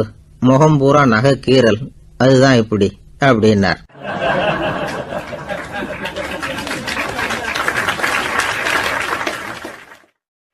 அமெரிக்க ஜனாதிபதி ஆப்ரஹாம் லிங்கன் ஒரு நாள் தன்னோட கோச்சு வண்டியில் தலைநகரான வாஷிங்டனுக்கு போயிட்டு இருக்கிறார். கோச்சு வண்டி ஒரு சாலையில் போயிட்டு இருக்கு. அந்த சாலைக்கு ஒரு பக்கத்தில் பயங்கரமான சதுப்பு நிலம். சதுப்பு நிலம்னா அது புதைகுழி, புதை மணல்ங்கிறோம்ல, அது மாதிரி. அந்த சதுப்பு நிலத்தில் யாராவது மாட்டிக்கிட்டா அவ்வளவுதான், ஆளை கொஞ்சம் கொஞ்சமாக உள்ள அமுக்கிவிடும். தப்பிச்சு கரையேறது கஷ்டம். அப்படிப்பட்ட நிலம் அது. ஆப்ரஹாம் லிங்கன் ஏதோ ஒரு முக்கியமான அரசாங்க வேலையா போயிட்டு திரும்பி வந்துகிட்டு இருக்கிறார். அதனால அந்த சமயத்தில் அவர் விலை வசந்த ஆடைகளை அணிஞ்சிருக்கிறார். அப்படி அவர் அந்த கோச்சு வண்டியில் வந்துகிட்டு இருக்கிறாரு. அந்த சமயத்தில் ஒரு காட்சி அவர் கண்ணில் பட்டுட்டுது. என்ன தெரியுமா? ரோட்டுக்கு பக்கத்தில் இருந்த சதுப்பு நிலத்தில் ஒரு இளம் பன்றி குட்டி சிக்கிக்கிட்டு தவிச்சுக்கிட்டு இருக்குது. பரிதாபமாக கத்திக்கிட்டு இருக்குது. அதை பார்த்தார் லிங்கன். அவருக்கு என்ன மாதிரி ஆயிட்டுது. உடனே வண்டியை நிறுத்த சொன்னார். கீழே இறங்கினார். தன்னோட விலை வசந்த ஆடைகளை பற்றி லட்சியம் பண்ணவே இல்லை. தனக்கே ஆபத்து வரலாம்ங்கிறத பற்றியும் கவலைப்படலை. தான் ஒரு குடியரசுத் தலைவருங்கிறத பற்றியும் அவர் நினச்சி பார்க்கல. நேராக அந்த சதுப்பு நிலம் பக்கமாக போனார். அந்த சேத்துல இறங்கி பன்றிக்குட்டியை காப்பாற்றி கரைக்கு கொண்டுட்டு வந்து சேர்த்துட்டார். அதுக்கப்புறம் நிம்மதியாக கோச்சு வண்டியில் ஏறி வெள்ள மாளிகைக்கு வந்து சேர்ந்தார். ட்ரெஸ்ஸு, உடம்பு பூரா சேறு சகதி. பார்க்குறவங்களுக்கெல்லாம் ஆச்சரியமாக போச்சு. அவங்களுக்கு ஒன்றும் புரியல. இவர் நேராக ட்ரெஸ்ஸு மாற்றிக்கிறதுக்காக போனார். கோச்சு வண்டி ஓட்டிகிட்டு வந்தவன் கிட்ட போய் எல்லாரும் கேட்டாங்க என்ன ஆச்சு அப்படின்னு. அவர் வர்ற வழியில் நடந்த விவரத்தை சொன்னார். ஆப்ரஹாம் லிங்கனுடைய இந்த இறக்க குணத்தை எல்லாரும் பாராட்டினாங்களாம், புகழ்ந்தாங்களாம். ஆனால் இதுக்கு லிங்கன் என்ன பதில் சொன்னார் தெரியுமா? தயவு பண்ணி இந்த புகழ்ச்சியான பேச்சையெல்லாம் ஒதுக்குங்க, அதெல்லாம் வேணாம். அந்த சின்ன பிராணி சகதியில் மாட்டிக்கிட்டு துடிச்சிக்கிட்டு இருந்தது, அதை பார்த்தேன். உடனே என்னுடைய இதயத்தில் ஒரு முள்ளு தைச்சது மாதிரி ஒரு உணர்வு. அந்த முள்ளை பிடுங்கி எறிஞ்சேன், அவ்வளவுதான். உண்மையில் அந்த பிராணிக்கு நான் உதவினேங்கிறத விட எனக்கு ஏற்பட்ட இன்னலை போக்கிட்டேன் அப்படிங்கிறது தான் உண்மை. அதுதான் பொருத்தம். அப்படி இருக்கிறப்போ இதில் புகழறதுக்கு என்ன இருக்குது அப்படின்னாரு ஆப்ரஹாம் லிங்கன். எவ்வளவு யதார்த்தமான வார்த்தைகள் பாருங்க. இந்த காலத்தில் நம்மளையும் பல பேர் அப்படி உண்டு. நீச்சல் தெரியாத ஒரு ஆள் தண்ணியில் இறங்கிட்டான். தண்ணி ஆழங்கிறது அப்புறமா தான் தெரிஞ்சுது. தத்தளிக்க ஆரம்பிச்சுட்டான். வாழ்னு கத்துறான். கரையில் நின்றுட்டு இருந்த ஒருத்தர் இதை பார்த்தார். உடனே அவருக்கு இதயத்தில் முள்ளு தைச்சது மாதிரி ஒரு உணர்வு. உடனே குபீர்னு தண்ணியில் பாஞ்சார். அவரை காப்பாற்றி கரைக்கு கொண்டுட்டு வந்து சேர்த்தார். இதை பார்த்துக்கிட்டு இருந்த இன்னொருத்தர் காப்பாற்றின அந்த ஆளை பாராட்டி புகழ்ந்தார். என்ன புகழாதீங்க சார் அப்படின்னார் அவர். ஏன்னு கேட்டார் இவர். நான் அந்த ஆளை ஏன் காப்பாற்றினேன் தெரியுமா? அவன் நேற்றுக்கு என்கிட்ட 300 ரூபா கடன் வாங்கியிருக்கிறான். இவன் தண்ணியில் போட்டான்னா நான் கொடுத்த கடனும் தண்ணியில் போடும். அதனால தான் விழுந்து காப்பாற்றினேன் அப்படின்னா அந்த ஆள்.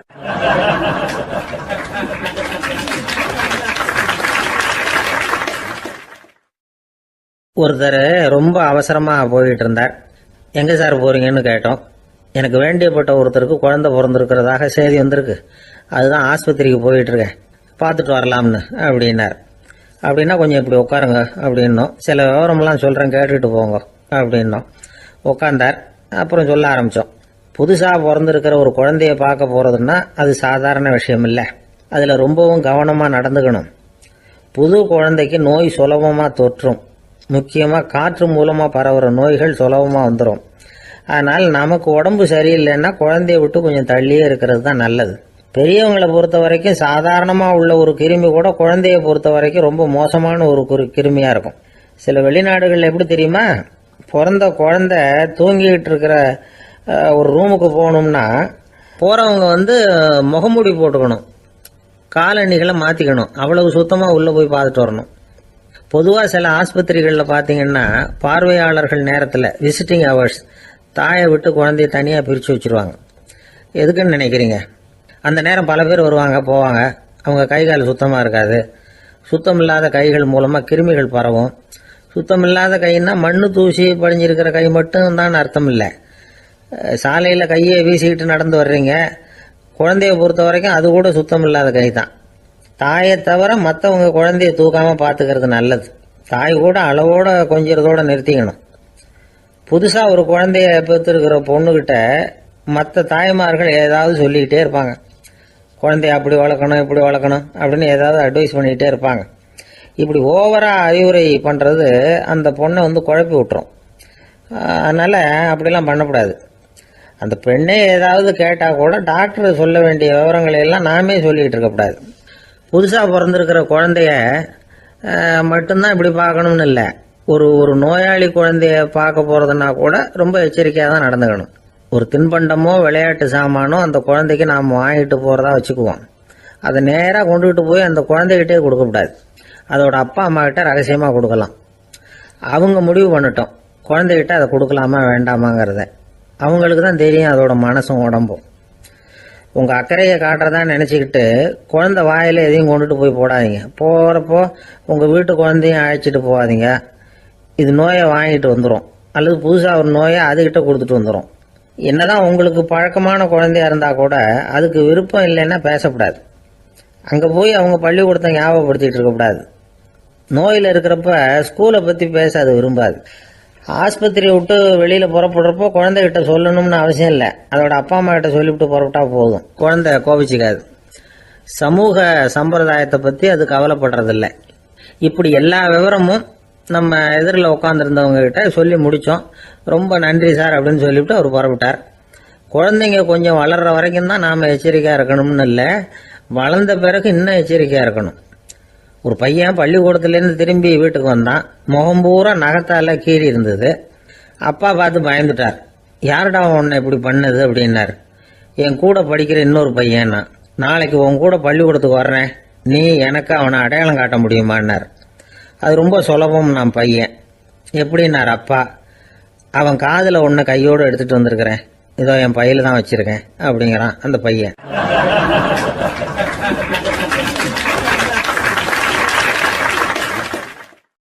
ஒருத்தர் இருக்கார், நல்ல உத்தியோகத்தில் தான் இருக்கிறார். ஆனால் எப்போ பார்த்தாலும் முகத்தை வெறுப்பாக வச்சிருப்பார். அப்படியே வருவார் போவார். ஏன் சார் இப்படி இருக்கிறீங்க அப்படின்னு விசாரித்தோம். ஏன்டா இந்த வேலைக்கு வந்தோம்னு இருக்கு சார் அப்படின்னார். உங்கள் வேலை உங்களுக்கு பிடிக்கலையா அப்படின்னு கேட்டோம். இல்லைன்னார். இப்படிப்பட்டவங்க வெற்றிகரமான வாழ்க்கை வாழ முடியாது. இது நிபுணர்கள் கருத்து. வேலையை நேசிக்க தெரிந்தவர்கள் வெற்றி பெறுவார்கள் அப்படிங்கிறாங்க அவங்க. எந்த துறையாக இருந்தாலும் சரி, அந்த துறையில் வெற்றிகரமாக இருக்கிறவங்கள விசாரித்து பாருங்கள். எனக்கு என்னுடைய வேலை ரொம்ப பிடிக்கும் அப்படின்னு சொல்கிறவங்களா தான் இருப்பாங்க. அப்படி இருந்தால் தான் அது வெற்றிகரமாக இருக்க முடியுது அவங்களால. ஒருத்தனுக்கு பிடித்தமான பொழுதுபோக்கே அவனுடைய தொழிலாக இருந்துட்டுதுன்னா அவனை மாதிரி கொடுத்து வச்சவன் வேற யாரும் இல்லை அப்படிங்கிறார் பெர்னாட் ஷா.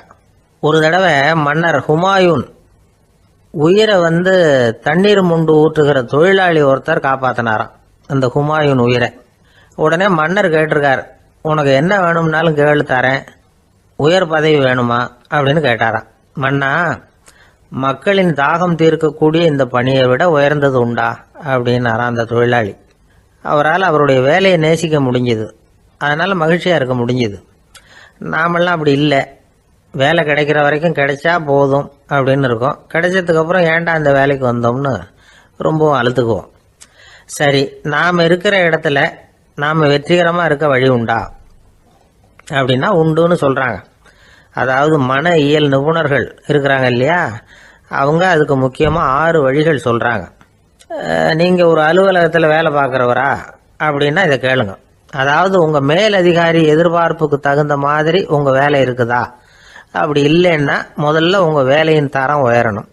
உங்களுக்கு மேலே கீழே வேலை பார்க்குற பணியாளர்கள்கிட்ட நல்ல விதமாக பழகுறீங்களா? அந்த உறவு முறையில் ஏதாவது குறை இருந்தால் அதை கண்டுபிடிச்சி சரி பண்ணுங்க. நம்பிக்கைக்கு உரியவர் அப்படின்னு நீங்கள் பேர் எடுக்கணும். நீங்கள் எடுக்கிற முடிவு நல்ல முடிவாக தான் இருக்கும் அப்படின்னு அடுத்தவங்க சொல்லணும். உங்க தோற்றத்துக்கு முக்கியத்துவம் கொடுங்க. இது மனம் உடல் ரெண்டும் சம்பந்தப்பட்டது. அதனால மனசையும் ஆரோக்கியமா வச்சிருக்கணும், உடம்பையும் ஆரோக்கியமா வச்சிருக்கணும். உங்களுடைய நிர்வாகம் செயல்படுற விதத்தை நல்லா புரிஞ்சு வச்சுக்கணும்.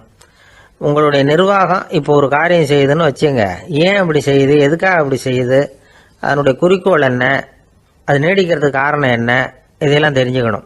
சிரிப்புக்கு வஞ்சகம் பண்ணக்கூடாது, நல்லா சிரிக்கணும், அப்போதான் அது திரும்ப கிடைக்கும். கடந்த கால தோல்வியை பற்றி கவலைப்படக்கூடாது. முதலாளி விருப்பம் தெரிஞ்சு நடந்துக்கிறது நல்லது தான். அதுக்காக காக்கா பிடிக்கணுங்கிற அவசியம் இல்லை. உங்களுக்கு ஒரு பொறுப்பான வேலை கிடைக்குது, உடனே சத்தம் குழப்பம் அப்படின்னு சூழ்நிலையை இறுக்கமாக ஆக்கிடக்கூடாது. எந்த சூழலையும் இயல்பாக கையாளக்கூடியவர் அப்படிங்கிறத காட்டணும். இதெல்லாம் உங்கள் துறையில் நீங்கள் வெற்றி பெற நிபுணர்கள் சொல்கிற யோசனைகள். இவ்வளவு விவரமும் சொல்லிவிட்டு ஒருத்தரை பார்த்து கேட்டோம், இப்போ சொல்லுங்க, நீங்கள் செய்கிற வேலை உங்களுக்கு பிடிச்சிருக்குதா அப்படின்னோம். ரொம்ப ரொம்ப பிடிச்சிருக்குது அப்படின்னார். சரி, என்ன செஞ்சிட்டு இருக்கிறீங்க அப்படின்னு கேட்டோம். சும்மா தான் இருக்கிறேன் அப்படின்னார் அவர்.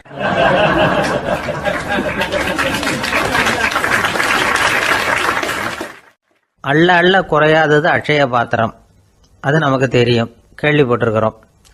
ஆனால் போட போட நிரம்பாத ஒரு பாத்திரம் உண்டு. அது என்ன தெரியுமா? நம்மள பல பேர்கிட்ட அந்த பாத்திரம் உண்டு. அதுதான் பேராசை அப்படிங்கிற பாத்திரம். அதை நிறைவு செய்யவே முடியாது. பேராசையை பற்றி சுஃபி இலக்கியத்தில் ஒரு பிரபலமான கதை உண்டாம். அதை ஒரு பெரியவர் எடுத்து சொல்லியிருக்கிறார். ஒரு மன்னர் நகர்வலம் போயிட்டு இருக்கார். ஒரு பிச்சைக்காரன் மன்னர் எதிரில் வரான். பிச்சை போடுங்கிறான். என்னுடைய அமைதியை கெடுக்காதே போங்கிறார் மன்னர். அவன் சிரிக்கிறான். அரசே, உங்களுடைய அமைதி கெடக்கூடிய நிலையில் இருந்தா அதுக்கு பேர் அமைதியே கிடையாது அப்படின்னு. எதிரில் நிற்கிறது வெறும் பிச்சைக்காரன் இல்லை, யோகி அப்படிங்கிறத மன்னர் புரிஞ்சுக்கிட்டார். துறவியே, உங்களுக்கு என்ன வேணும்னாலும் கேளுங்க, கொடுக்குறேன்னாராம். அந்த துறவி மறுபடியும் சிரிக்கிறார். அரசே, உங்களால் முடியாததையெல்லாம் கொடுக்க முடியும்னு சத்தியம் செய்யாதீங்க அப்படின்னார். மன்னருக்கு கோபம் வந்துட்டுது. என்ன இவர் இப்படி சொல்றாரு அப்படின்னு நினைச்சார். நகர்வலத்தை பாதியிலேயே நிறுத்தினார். வாங்க அரண்மனைக்குன்னார். துறவியை அழைச்சிக்கிட்டு அரண்மனைக்கு வந்துட்டார். துறவி தன்கிட்ட இருந்த பிச்சை பாத்திரத்தை நீட்டினார். இது நிறைய எனக்கு பொற்காசுகள் வேணும் அப்படின்னாராம். அவ்வளவுதானா, இது ஒரு பெரிய காரியமா அப்படின்னு கையை தட்டினாராம் மன்னர். ஒரு பெரிய தாம்பாளம் நிறைய பொற்காசுகள் சேர்ந்தது. அதை அள்ளி போட்டார். போட போட அந்த பிச்சை பாத்திரம் நிரம்பவே இல்லை. பொற்காசுகள் போட போட அவ்வளவையும் உள்ள வாங்கிக்கிட்டே இருக்குது. அரசாங்க கஜானாவே காலி ஆயிட்டுது. மூட்டை மூட்டையா பொற்காசுகளை கொட்டி பார்த்துட்டாங்க. அது முழுங்கிக்கிட்டே இருக்குது. கடைசி வரைக்கும் அந்த பிச்சை பாத்திரம் நிரம்பவே இல்லை. அரசர்கிட்ட இருந்த கர்வம் போயிட்டுது. அப்படியே பொத்துன்னு துறவி காலில் விழுந்தார். அப்போ அந்த துறவி சொன்னாராம், மன்னா, இந்த பிச்சை பாத்திரத்தை உங்களால் மட்டும் இல்லை, வேற யாராலையும் நிரப்ப முடியாது. அதுக்கு என்ன காரணம்னா, இது சாதாரண பிச்சை பாத்திரம் இல்லை, பேராசைகளோட வாழ்ந்து செத்து போன ஒரு மனிதனின் மண்டை ஓடுது அப்படின்னாராம். பாருங்க, இதுதான் அந்த சுஃபி இலக்கிய கதை. செத்த பிறகும் நிறைவு இல்லைன்னா அது எப்பேற்பட்ட பேராசையா இருக்கும்னு யோசிச்சு பார்த்துங்க. நம்மால் ஒருத்தர் கல்யாணம் பண்ணிக்க பொண்ணு பார்த்துக்கிட்டு இருந்தார். அழகு, அறிவு, படிப்பு எதுவும் தேவையில்லை, பணம் மட்டும் இருந்தா போதும் அப்படின்னு பார்க்குறவங்க கிட்ட எல்லாம் சொல்லி வச்சார். ரொம்ப நாளைக்கு அப்புறம் ஒரு பணக்காரர் கிடைச்சார். அவர் சொன்னார், இதை பாருங்க, எனக்கு 20 வயசுல ஒரு மகள், அவளை நீங்க கல்யாணம் பண்ணிட்டா 2 லட்சம் பணம் கொடுப்பேன். 25 வயசுல ஒரு பொண்ணு, அவளை கல்யாணம் பண்ணிட்டா 2.5 லட்சம் தருவேன்.